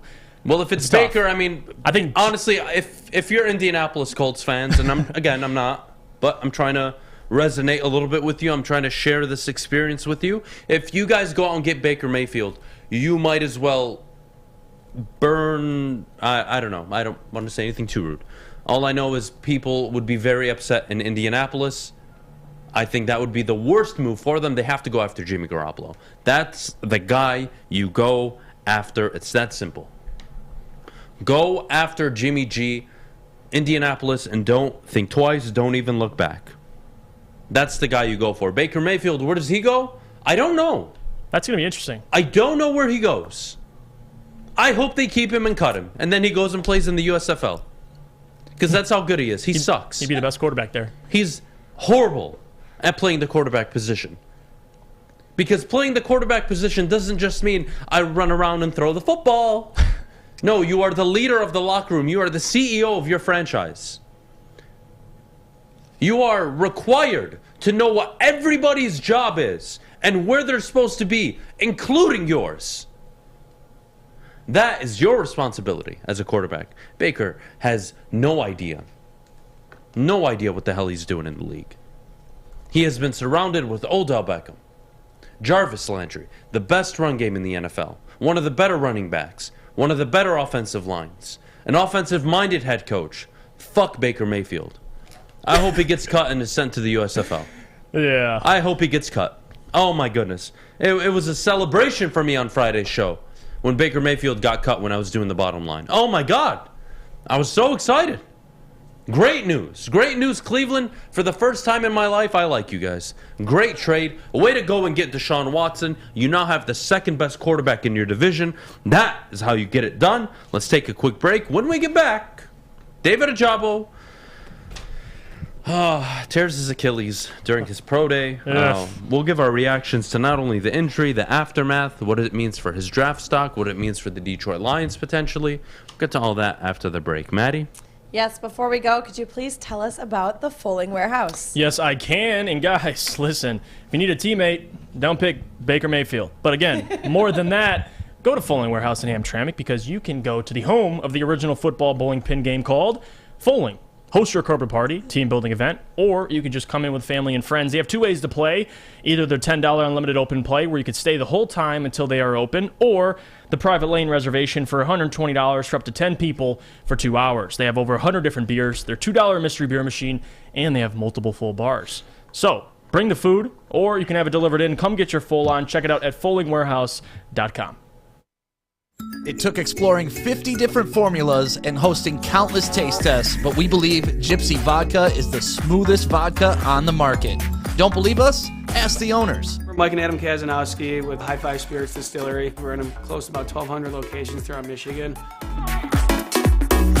wanted to create a brand that was geared more towards freedom, love, adventure, and at the end of the day, we really wanted to tell a story that inspired other people to take risks, follow their dreams, whatever that might be.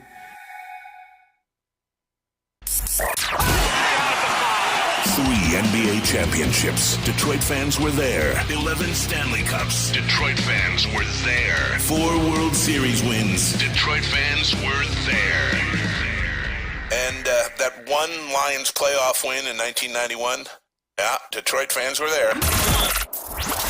Woodward Sports, where the fans are. Welcome back. Thanks for joining us this morning on the Morning Woodward Show here on the Woodward Sports Network. Also featured on The Roar on 99.1, 93.5, and 94.7 HD2. Guys, tearing your Achilles is not something anybody ever wants to do. But we have seen more recoveries as of late than previously. Should the Lions consider Ojabo? I think they should now, whether it's at pick 32, 34. That's tough, but the Lions do have the capital to trade up in the draft if he falls to 54, 56, 58, and you're at 66 and you want to move up and get him. Yeah, okay, I'm considering it, but That's tough. Who knows how far he falls? And look, guys, you're not the only team in the NFL. You're not the only fan base in the NFL. Every team right now is thinking, well, how far does he fall? And where are we comfortable taking him? So you have to think also, there's 31 other teams looking at that injury and saying, wow, we're going to get a good football player later in the draft than expected. Well, if he falls to mid-second round, I think that eliminates Detroit. But if he falls to the late second round, well, then Detroit has pick 66. They package that with another pick. They can move up, and they could grab him. But I want to turn the attention away from the draft just for a little bit, Jeff.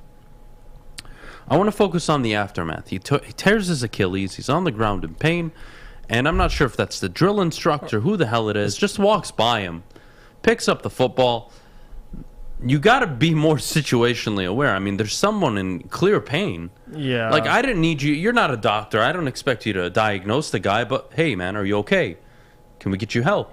Like, not even, hey, pick up the football, guys. He needs help. It was at Michigan's Pro Day, too. It was at Michigan's Pro Day. Like, I was so confused with what unfolded. I don't even know what to say. And one thing I tried to think to myself is maybe, just maybe, something with COVID. But again, screw all the COVID stuff not coming up close to him. Like, there's no reason why. The thing that gave it away to me, Adam, is he picked up the football. That was. It's not like no one went over there. He walked by him, picked up the football, and then just casually walked back. Like, there's a difference, and it's super disrespectful, obviously, and it's sad. But it shows it's the truth, man. Like, they obviously don't value. I mean, Ojabo, the only one who cares about Ojabo is mostly himself, and as it should be. These guys, I mean, if he gets injured, it's not going to affect any of those guys in that room. It's only going to affect David. So, again, if the Lions, if he falls to a pick the Lions have, of course you got to consider it. Do you trade up for him? If he's past 34, of course you do. You can't deny it. Before this draft, he was no doubt, before the injury, unquestionably a top 15 pick, top 13 pick. Now, you could see him kind of sliding to maybe the end of that first round, if not the second round. So I love it. The value's still there to me. I think the injuries nowadays are just so much different. Technology's more advanced. You saw Cam Akers come back from injury. Odell, ACL injury. He suffered another ACL injury. But before that, he looked good. It's just the medicine's different. I think in today's day and age, I'm more comfortable taking a David Ojabo, not worrying about it. But will it affect his quickness? At this point, I would want to say no, but nobody really knows, Adam, until he gets on the field. No one will really know. Yeah, again, this is a guy you're considering. No doubt. At the end of the second, early third. And if he's on the board at 66, all of you in the chat, here's a question for every single one of you. You better answer it or I will find you. If Ojabo is available at 66, you run up to that podium. Do you get him? Or, if he's available at 58, do you trade up those 8 spots and get him? You can answer either one. Yes or no? Are you comfortable of trading up for David Ojabo at the end of the second, or if he falls in your lap at 66, do you pass on him? I would trade up for him. Just because that third round, that's tremendous value, especially 58. Now it depends what they have to give up, but you don't even blink if he's there at 66. Now, if he's at 58, you try to trade up for him because I don't think he'll last the following picks leading up to 66. So that's me. I trade up. I know people are saying don't trade up, but again, it's David frickin' Ojabo, and you're finding him in the third round. No question about it, Adam. I would do it. Yeah, look, I'm considering the trade-up for sure. Again, if I find value, right? The Lions have to love David Ojabo to trade up for him, right?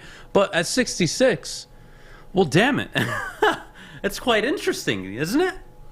Because the Detroit Lions now, what they have is a unique situation. They take an edge at 2, let's say. They're taking a safety at 32, likely. You take a linebacker at 34. Hell, a guy that you don't even have to play this year falls into your lap at 66, and you got him on the cheap. It's not a bad deal to me. No. But I don't expect him to be available at 66. No. That's just my opinion. I still think he's a mid-second round guy. I don't think the Lions should consider him at 32 or 34. But again, if he gets near the high 50s, low 60s, you got to consider getting him. You have to consider him. That is a talented football player. May I remind you, yes, he has an injury. I am fully aware of that.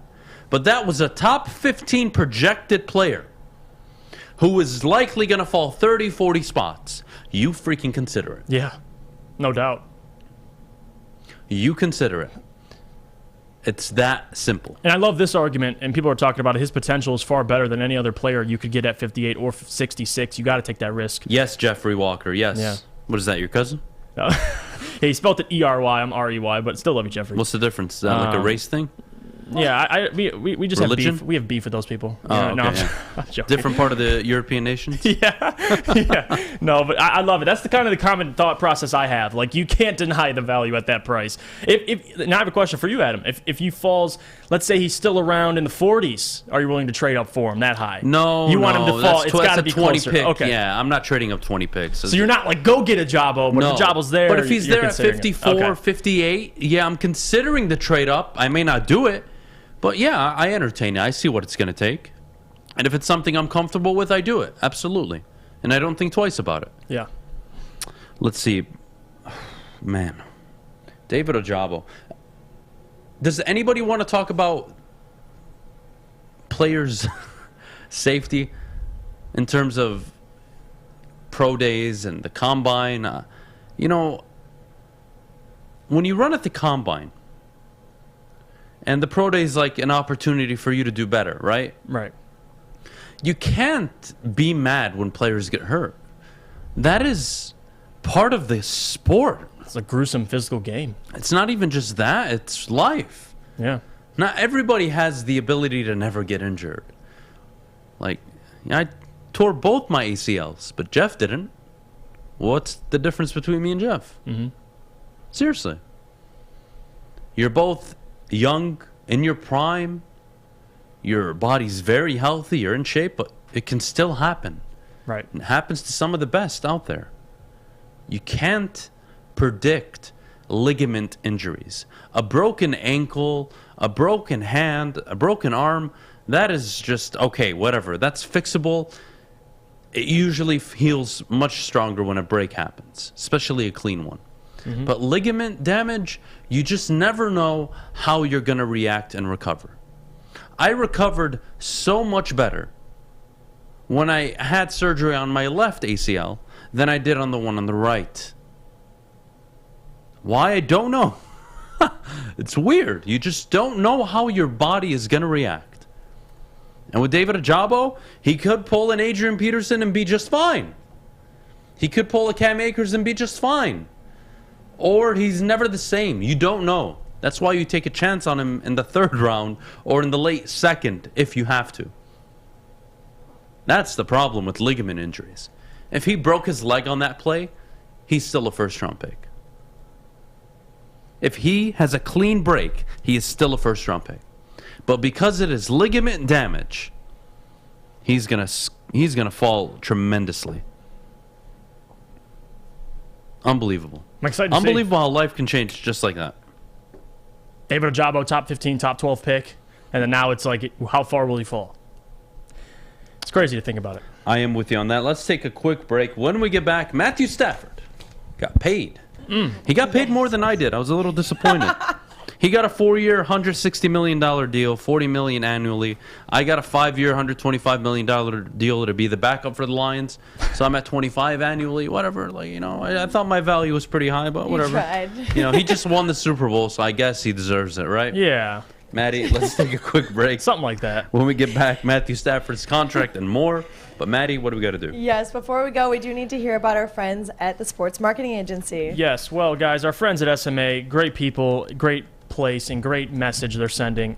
SMA has been leveraging pro athletes and other notables for a decade against the issues around mental health and substance use disorder. Now, with the help of NFL alumni, Sean Jordan has been able to save lives and take a stand against these issues, and that's why soon coming to Woodward Sports, the Sports Marketing Agency podcast called This is the F Word series on fentanyl. If you are struggling with substance abuse or mental health, they are here to help. Please go to thesportsma.com and tell them Woodward Sports sent you. 6 dark corners, a driveway and a patio, 5 windows that could become doors. Every house has unique security challenges. Guardian Alarm has more tech, more team, and more ways to help keep them all safe. Get a professionally designed and installed security and smart home system from Guardian Alarm. Sign up today and get a free video device. Guardian Alarm. Smart, right from the start. Call 1-800-STAY-OUT. Comerica Park. Sunshine. The crack of the bat. More sunshine. Warmth. We're almost there, Detroit. Summer 2022 will be the summer of Woodward sports. We just gotta make it through this damn cold first. Welcome back. Thanks for joining us on the Morning Woodward Show here on the Woodward Sports Network. Guys, Matthew Stafford got paid more than Adham Beydoun, and we're still trying to wrap our head around it. I don't understand why.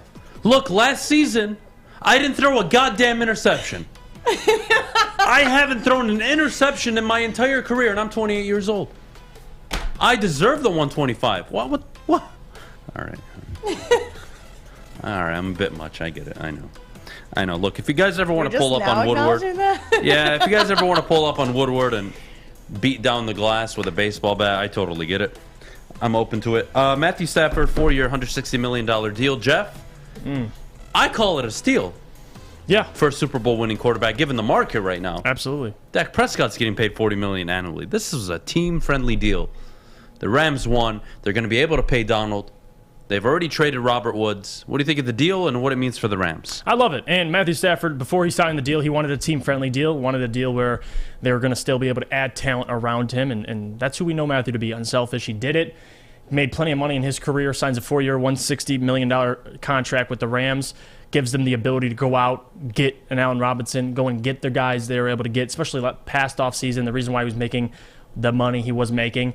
And I love it, man. I mean, the Rams are clearly the only real contender in the NFC, and signing your quarterback to an extension like this ties him up another 4 years in L.A. They had to do it, and they had to do it, and it was the right move. It was a great move. You got your Super Bowl winning quarterback back, and that's the most important thing about this entire deal. Matthew's back in L.A. He will be there for the rest of his career. Sorry, Lions fans. I know people are joking about on Twitter, this ends all doubt he's coming back to Detroit. I never thought he was coming back to Detroit. He's in shiny L.A., sunny L.A., winning ball games, and he's going to continue to do so. So this is the best deal for him, for the organization. The Rams are so cap-strapped that signing a friendly deal like this allows them to do so much more. So who knows what the Rams are going to do. They always have something up their sleeve. Les Snead, one of the best GMs in football, and it's L.A., guys. Like, they're going to be able to get guys, free agents, to come play with Matthew Stafford. The market, the team they have, they're only going to get better. They signed Allen Robinson, of course, but they might have another Von Miller-esque move this season. Who knows? So it's the move that had to get done, Adam, and it's a move that, Matthew just says a lot about his personality. I mean, he's unselfish, and he's a guy that, unlike Aaron Rodgers, he's not going to sign a deal to where you can't sign a Devontae Adams. But again, I love it. Matthew Stafford deserved the contract. Could have got paid more, but he took $40 million. So, yeah, look, it's a good deal, team-friendly deal. The Los Angeles Rams are still the clear favorites in the NFC, guys. Let's not twist this any other way around it. And with that being a 4-year deal, I can expect Aaron Donald, Sean McVay, and Matthew Stafford to likely retire all at the same time in the foreseeable future, probably 2-3 years out. They're going to make a run. They're going to try to finish this thing with 2-3 Super Bowls. And they have the roster to do it. They have the quarterback. They have the head coach. They have the front office. The Rams are going to be just fine. I think it's a great deal. I really do. I think it's a great deal. Team friendly. You're not committing more than you have to. Rodgers, $51 million. There are 7 quarterbacks getting paid more annually than Matthew Stafford. Right. Dak Prescott's in that ballpark. Kyler Murray wants to be more than that, and he hasn't accomplished the goddamn thing. It's a great deal for the Rams. Again, this is what happens when you have the ability to bring in the guy that you believe can take you over the hump. It delivers, and now everybody's happy, right? See, if the Rams didn't win the Super Bowl this year, you're asking questions. Well, are they going to keep Matthew Stafford long term? Can they do it? The fact that they did, and the way they did it, and the way he played, not only down the stretch, but in the playoffs, that level of quarterback play and the level of play in the fourth quarter all season long is what brought them into this guy. And he delivered everything they said they were going to do when they first traded for him. Sean McVay spent the entire offseason trying to tell you this guy is different. He communicates differently. He sees the game differently. And as a coach, that's a challenge and also a blessing. Because now I have somebody, I wouldn't say equal to me in terms of thinking, but someone who can challenge what I say, challenge the way I think. And you saw that play out over the whole course of the season. Super Bowl champions. 4-year, $160 million. It's a steal for a Super Bowl winning quarterback, and he will likely be a 2-3-time Super Bowl winning quarterback, given this team can stay together, stay healthy, because the NFC is a joke, and I see them as the clear favorites. There should be no reason why the Detroit Lions, excuse me, wow, that's funny of me, why the Los Angeles Rams are not in 2 to 3 Super Bowls 4 years from now. There is no reason by the end-all be-all of this contract they haven't made 2, minimum, at least 3 Super Bowls. Jeff, am I off by saying that? No, not at all. Not at all. That's a realistic expectation considering everything you just said. No doubt about it. And listen, guys, I know people are talking about LA and say what you want about LA, but again, like, this is what had to be done. And not only that, like, now this gives the Rams the options with $40 million. Think about it, $40 million a year. I mean, and I don't know how much was guaranteed off the top of my head, but again, like around that salary number, look at what the quarterbacks are making in the NFL. Matthew Stafford could have went to the table and demanded top-tier money, and he probably would have got it. He deserves it. But again, unselfish, willing to take less, and that'll show this year by who they get and by who they're able to pick up. So from the Rams' perspective, business-wise, it's a steal, like, for what they're paying Matthew Stafford. He was the best quarterback in the fourth quarter, undoubtedly, all season. And you saw what he did against the Bucs. Like, it's probably going to be something similar this year. They should be right back in the Super Bowl. No question about it. It would be a disappointment if they were not, considering who else is in the AFC. So can't wait. It's going to be a good year. Gives them plenty of flexibility at them, and that's the biggest part. They can do what they did last year. They can grab a Von Miller. They can grab whoever they want, although they're a little bit cap-strapped, but they just signed Allen Robinson, and this is a big reason why right here. Fair enough. I want to switch gears a little bit. Ryan in the chat says, as Lions fans, we need to stop the pro-Goff propaganda. This year or next is the time to draft a quarterback because it's reasonable, and y'all are spreading terrible information. My friend Ryan, I don't know what the hell you're talking about.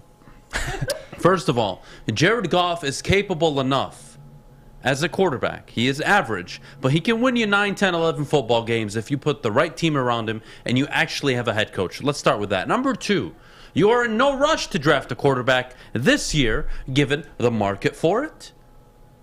And given you don't want to draft one and sit him when you're not ready yet. Build your football team and bring in the rookie quarterback next year. You're going to have draft capital, Ryan, next year to go after the guy you want. If the Lions have a decent season, they're 6-11. They're going to be a top 10 team in terms of where they're going to be selecting in the draft. Great. Package that top 10 pick, the Rams pick, and a future one, damn it, if need be, to move up to 2 or 3 if you need to get the quarterback you want. Not hard, right? Not a hard concept to understand. And if you got to give more than that to get the guy you want, you do it. Why? Because you have a football team that's ready and willing to sit a year. Or you can just insert him into the starting lineup right away. It is not that difficult. That is the theme on Jared Goff. That is the narrative on Jared Goff, is you shut the hell up and you keep him until you're ready to draft a quarterback. And until then, kiss my ass. Fair? Fair? Yeah, that's fair. Can't say too much about it. Look, I mean, Jared Goff, it's simple at this point. It's very simple. He's good enough. Is he a franchise quarterback? No, he's not. Is he anything you want him to be? Is he a Deshaun Watson, a Lamar Jackson, a Joe Burrow, Justin Herbert? No, he's not. He's not. We all know that. But we all do realize that the Titans were our number 1 seed last year with Ryan freaking Tannehill as their quarterback.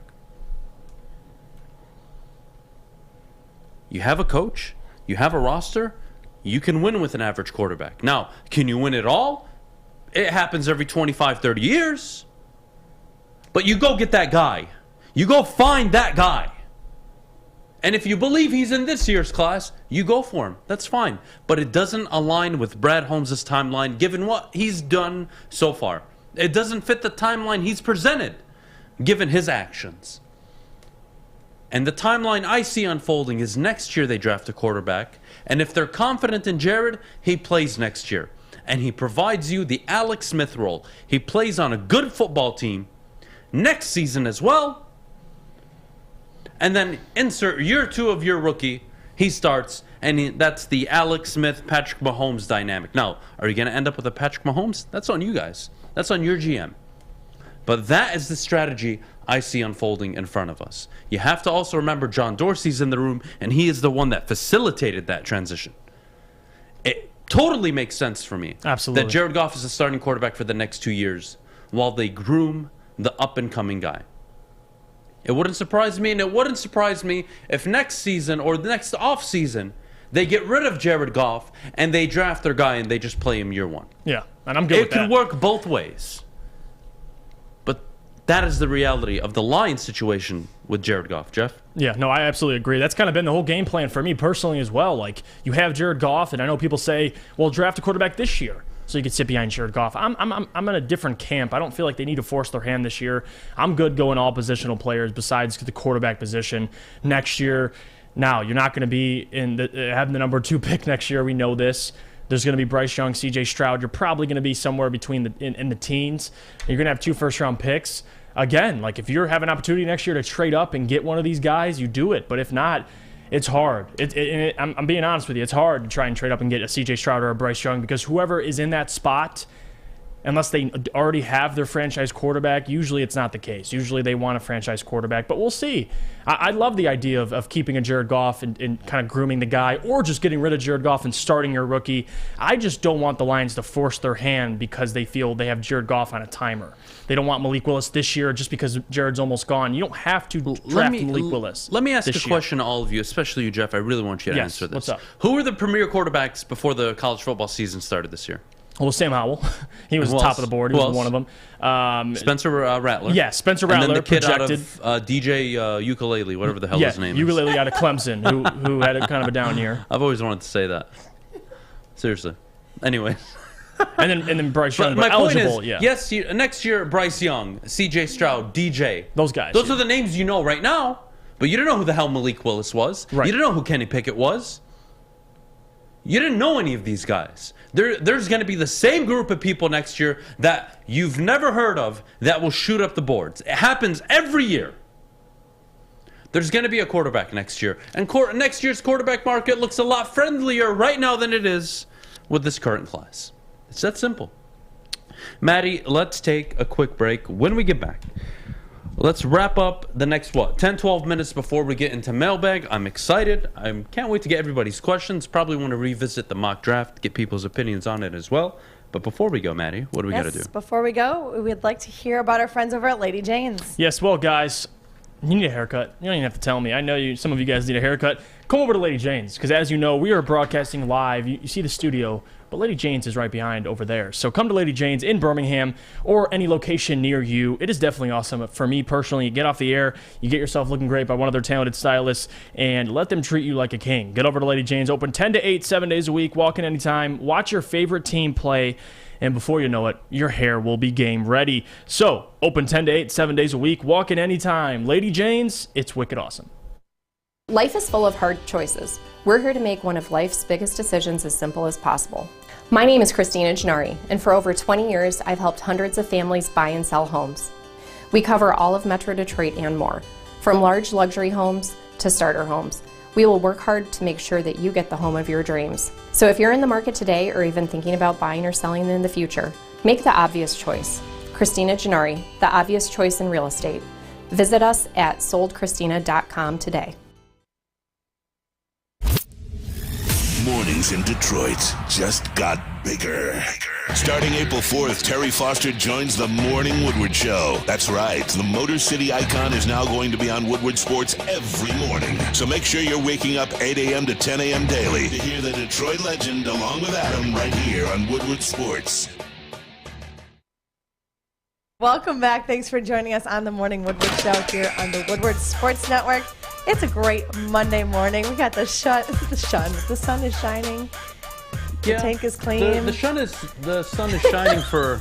I'm glad you said the same thing. Yeah, you messed me up, you damn tongue twister. Anyways, The sun is shining for everybody except some of the quarterbacks available on the market right now. My question for this topic is going to be for Jeff. If you're the Colts, who's the guy you're going after, even though I think we're both going to agree on it? Yeah. And secondly, is there a market for Matt Ryan, Baker Mayfield, or is Matt Ryan stuck in Atlanta? I really want to go over all the quarterbacks currently available that I think teams are just not sure what they're going to do with. Cleveland signed Jacoby Brissett. He's already the backup to Deshaun. Baker's not even going to be a backup in the NFL. This is great. I know. If I'm the Colts, I'll tell you what I do. I'm calling up for San Francisco. I'm seeing what I can get over for Jimmy G. And if that doesn't work or if it's too expensive, whatever it is, I'm assuming it won't be too expensive. But if it is, you call Atlanta and you try Matt Ryan before you even call for Baker. And let me explain this. You got rid of Carson Wentz last year, a guy with a 3-to-1 touchdown ratio. 3-to-1. And I get it. Say what you want about Carson in the big games, but you lost the Jacksonville Jaguars in the last season or the last game of the season. They've been losing to Jacksonville. So it's not like it was all Carson Wentz's fault. I get it, but now you're going to go and trade for a guy like Baker Mayfield? He's going to get run out of town in Indianapolis, a big football town, before you even were able to blink. So if I'm Indianapolis and I need a quarterback, I got Jimmy G or I got Matt Ryan. Two guys, veterans, and we know how much the Colts, they had Phillip Rivers, veteran. They made the playoffs. I think what the Colts need right now is a veteran quarterback. They had Carson, but again, you're getting a guy like Matt Ryan. Not too much of an upgrade, if anything. But at this point, Carson's gone. So you have to get a quarterback that at least can win you some games. I'd go after Jimmy G first. And if Jimmy G's not available, I'm calling Matt Ryan.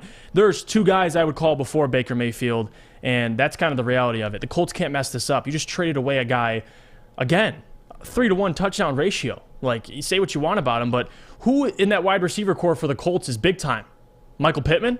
And this is all the quarterback's fault? Again, you have Jonathan Taylor, so any quarterback that goes there is going to have that benefit of having that run game, but it's going to go Jimmy G at him for me, number one, and if I can't get Jimmy G for whatever reason, I'm calling up Matt Ryan. So I'm not worried. Baker's third on that list, simply because of the expectations this year, considering who you just got rid of.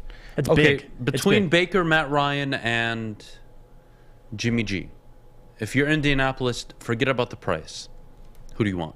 Jimmy G. Okay, so we both agree there. If you want to win games, Jimmy G. Do you prefer Matt Ryan and his huge contract or Baker Mayfield if you had to choose between the two? I'm taking Matt Ryan. I was going to say this. I'm taking Matt Ryan because in my mind, I don't see the Colts extending him at all. So 1 year you get Baker, and he could have a horrible year, You're not too. extending either of them, really. But at least, Matt, you get a veteran that you know if you get a quarterback, you draft him. That's kind of where I'm getting at with this, yes. You can. Matt will be like, all right, I'm 37, 38 at the time of this. My time's done. Mayfield's going to be like, huh? Well, breaking news. The Falcons are fielding calls for quarterback Matt Ryan. And again, go to the Colts. Well, what's the quarterback market, and who wants a quarterback right now? Carolina? Carolina, but God damn it, they've paid Saints? so many. I think the Saints will call for him. No, they're not trading him to a division rival. Oh, true. So yeah, no, I would see Colts. Who are the teams that need a quarterback? Seattle's not going to go after him. Indianapolis is the key one. Yeah. But who else? Who else is in a position where you're saying, well, they need a quarterback, they're a quarterback away? Pittsburgh? They went and got Mitchell Trubisky. Denver? Russell Wilson. Green Bay re-signed Aaron Rodgers. They're good. Minnesota? They have Kirk Cousins, and they just extended him. Chicago? They have a rookie quarterback. Where's the market for these guys? There's quarterbacks available nobody wants. Indianapolis is the only destination for a quarterback this offseason. And if I'm Indianapolis, my three look like this. Jimmy Garoppolo, priority 1. Priority 2, Matt Ryan. Priority 3, I kill myself. And then priority 4, I end up with Baker Mayfield. That is the order. Why would Houston want Jimmy Garoppolo? Why would Houston want Baker Mayfield? Why would Houston want Matt Ryan? It doesn't make any sense. It doesn't make any sense. Who are the teams available outside of Indianapolis that are going to go? Maybe one of the New York teams, the Giants. The Giants could be in play, but they have Daniel Jones and they have Brian Dabble. And I'm sure they're not going to want to give up a ton to go after a Matt Ryan who's aging. So they're not solving their quarterback position yet. They still need one for the future. And I'm not sure what Matt Ryan offers. I'd rather keep Daniel Jones and see how he does under Brian Daboll. Yeah. My opinion. I would agree with you. Who is making the case and where for Matt Ryan? I'm not making the move if I'm any team. Matt Ryan's going to accept to go be a backup where? He's not. And Atlanta, okay, you trade Matt Ryan, you are now in play for a quarterback at number 8. Congratulations. Do you want to trade up to 2 for Malik Willis? It's going to cost you a lot. I don't think you're going to do it. So you're going to end up Atlanta with Matt Corral, Kenny Pickett, Malik Willis, if he's even still available. Those are your options, Atlanta. But how are you going to get rid of Matt Ryan? Who's the team? Seattle. Seattle needs a quarterback, Adam. Sure. Why the fuck would they go after Matt Ryan? They wouldn't. They are in the early stages of a rebuild. Bringing in a veteran quarterback does nothing. I'd rather field Jeff Iafrate out as quarterback. You know why? Because I'm losing 17 games next year. Sorry, Jeff. No, it's the facts. You're losing 17 games, and you're going to have the number 1 overall pick next year. Congratulations, Seattle. Welcome to the rebuild year 1. You're going to lose a lot of games. Cool. Why the hell would they go after Matt Ryan? Why? Yeah. That's a who replica. Are the teams? There are none. That's a worse Russell Wilson in a situation where Matt wouldn't thrive. Like, what was the criticism of Seattle all these years? You don't put anything around Russell Wilson, especially that O-line. Now you bring in Matt Ryan. It makes no sense. The best team for Matt Ryan would be the Colts. I would say that. Colts should be fielding calls for Jimmy G and Matt Ryan.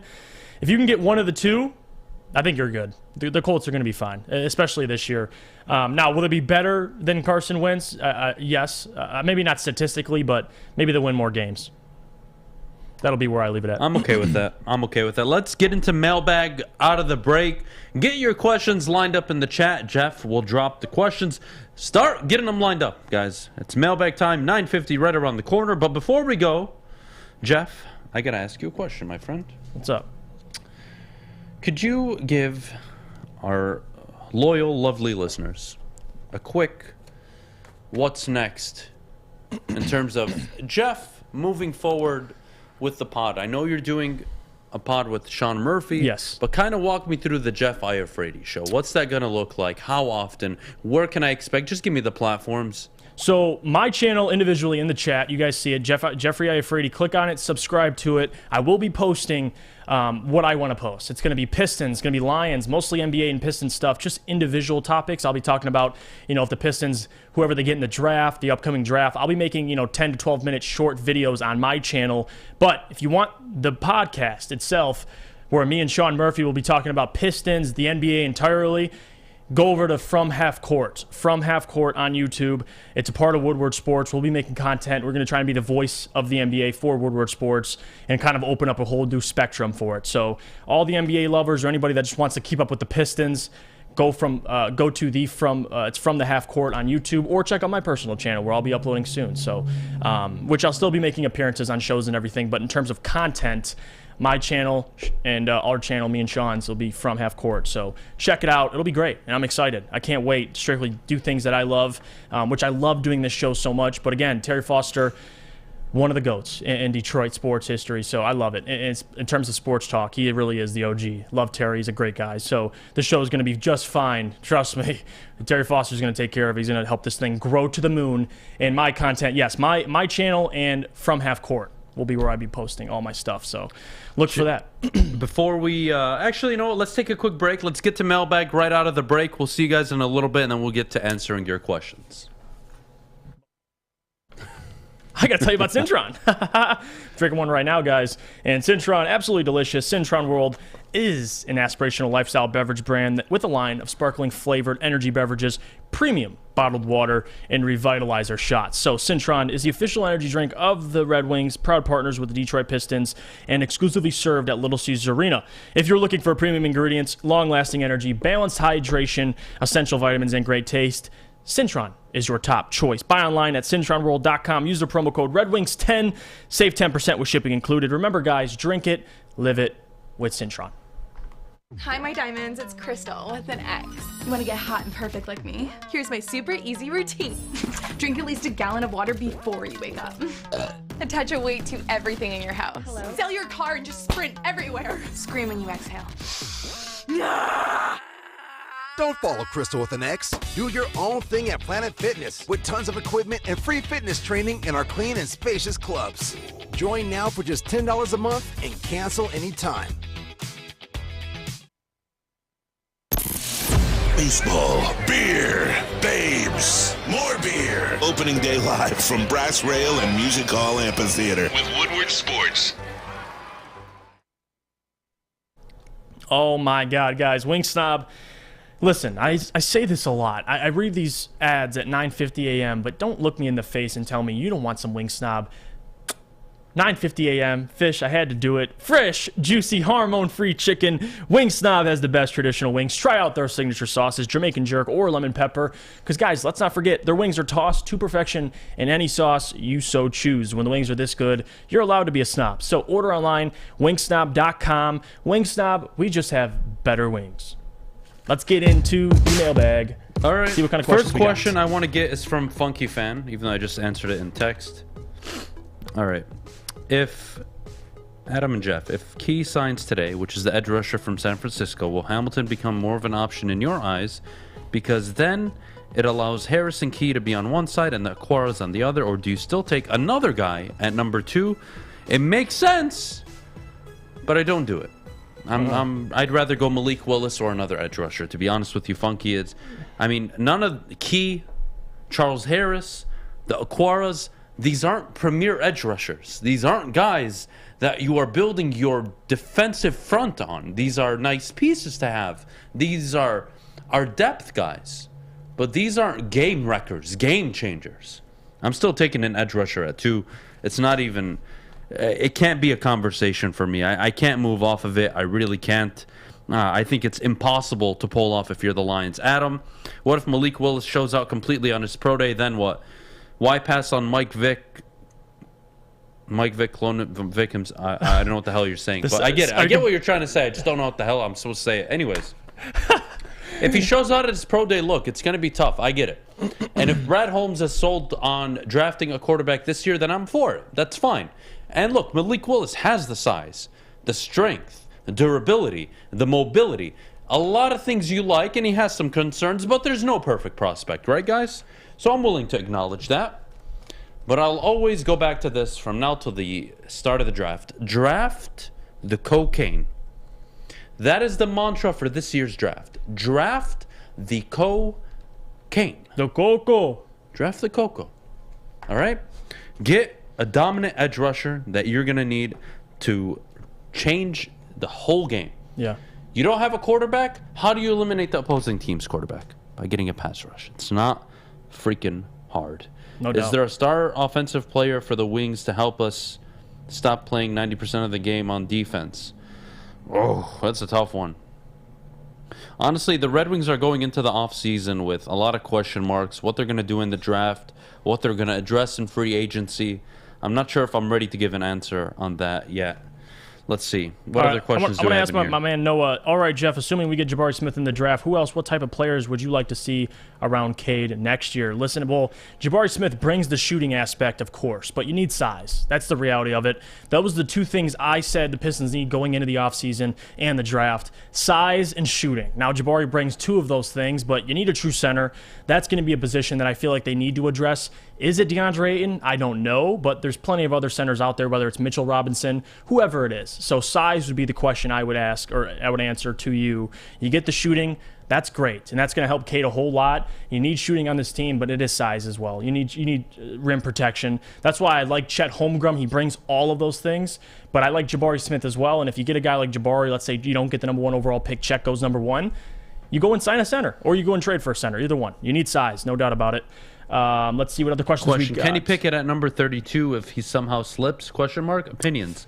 That's I personally think he's the most NFL ready out of all the quarterbacks and will be a stud. That's from Benji. I would say no, because I don't see him. What is Kenny's ceiling? Probably, I don't care. I'm not considering a quarterback. That's my thing. Okay. I, myself, am not considering a quarterback from 2 to 34. I'm just not.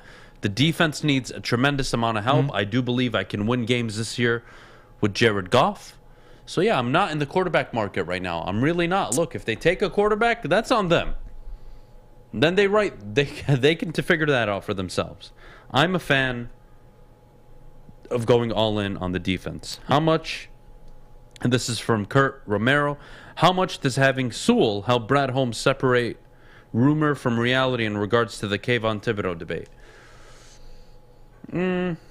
I mean, that rumor isn't really spread from Detroit sports media. It's more so just national coverage. People are questioning it. It's become a thing. Some of it true, some of it not true. But it could all be smoke and mirrors. You don't know. At the end of the day, Jacksonville may be primed to take Aiden Hutchinson 1, or they go Kayvon Thibodeau, or they go a lineman. You don't know. You just don't know what these teams are going to do. You can assume. You can try to guesstimate what exactly is going to happen. But that doesn't necessarily mean that they are on the same page with you. Can't miss at number 2. It's very stressful. Court, I would agree in theory, yes. But if Brad Holmes pulls off 2 All-Pro players at 32, 34, and gets another Pro Bowler somewhere between 66 and 97, it's okay to miss, but it's not a good look. I do agree. It's not a good look. It just depends how the rest of the draft plays out. What other questions do we have, Jeff? Jeff, what college basketball player would take the Pistons over the top? Well, let me get this straight. Over the top meaning like to the next level. I get what you're saying. They're not going to, maybe make the playoffs next year, but a player that'll certainly speed up the rebuild. It's got to be Chet Holmgren. It's got to be just his talent all around, his impact on the game. A guy like that is going to propel anybody further than what they were previously. So I would say Chet. I like Jaden Ivey a whole lot. Having a backcourt like that would be special. But if I had to pick one player that would make the most impact, Chet, because he can do so many different things. That would be my answer to that. What else? Would it take Jaden Ivey? Oh, excuse me. Wouldn't Jaden Ivey be the best choice for Detroit? If you look at the current starting lineup, there's one larger glaring hole. Cough, cough, Corey Joseph. I think you only need a lob threat at 5. Fair? Fair. I think Jaden Ivey being the last piece of the puzzle is absolutely fair. The question I would have for you is if the Pistons have the number 2 overall pick, do you stand pat and take Jaden Ivey? That's a different question. And now if you have the 4th or 5th, Jaden Ivey's my guy. I love Jaden Ivey, but at number 2, you got to take the big fella. You got to take the Jabari, the Paulo even. But I love Jaden Ivey so much, man. Like the talent comparisons, at least physically, I would like to compare him to a guy like Dwayne Wade. Just the same size, can play defense like that, crazy athleticism. I think he'd be like the fire and ice with Cade and him. It'd be great to watch. So wouldn't be mad. Love it. All right, no problem at all. Should we be talking about Troy Anderson to possibly draft? Sure. But at 34, Leo Chenal likely projected right now to be available. I'm taking Chenal over Anderson and Harris. Yeah. And Muma. Leo Chenal is my number 1 target right now for the Detroit Lions at number 34. So that is that. Do the Pistons trade Jerami Grant in the offseason? And if so, what do they get, Jeff? Ooh, well, you're hoping to get a first-round pick and a player. Now, the caliber of the player to be determined. But Jerami has value in this league, especially how he's been playing this season. Like, someone wants a Jerami Grant, and we've talked about this a ton. Jerami on a championship-level team is your 3rd scorer. So right now, championship contenders are looking at a guy like Jerami Grant. It can help them get over the top. Now, when will they trade him? Maybe it's around draft time. Maybe it's next season, in the early season. I don't know. I don't have an answer to that. But again, what I'll say to that is probably a first-round pick and a player. That'd be my ideal scenario for that. We'll see. All right, fair enough. Well, guys, thank you so much for joining us on the Morning Woodward Show this morning on a Monday. Can't thank you guys enough. Have a great rest of your week. We'll see you tomorrow on Tuesday, of course. Fresh reminder, Terry Foster joining mornings April 4th. And Jeff Eifredi starting his own podcast and co-hosting From Half Court with Sean Murphy. I'm excited. I really am. Let's all enjoy the rest of our Mondays. Drink some coffee if you haven't already. If you think Kyle Hamilton should go number 2, you know what you can do. I'm not even going to say it because it's the end of the show, and I feel bad for Sam because he edits all of this. Have a good one, everybody.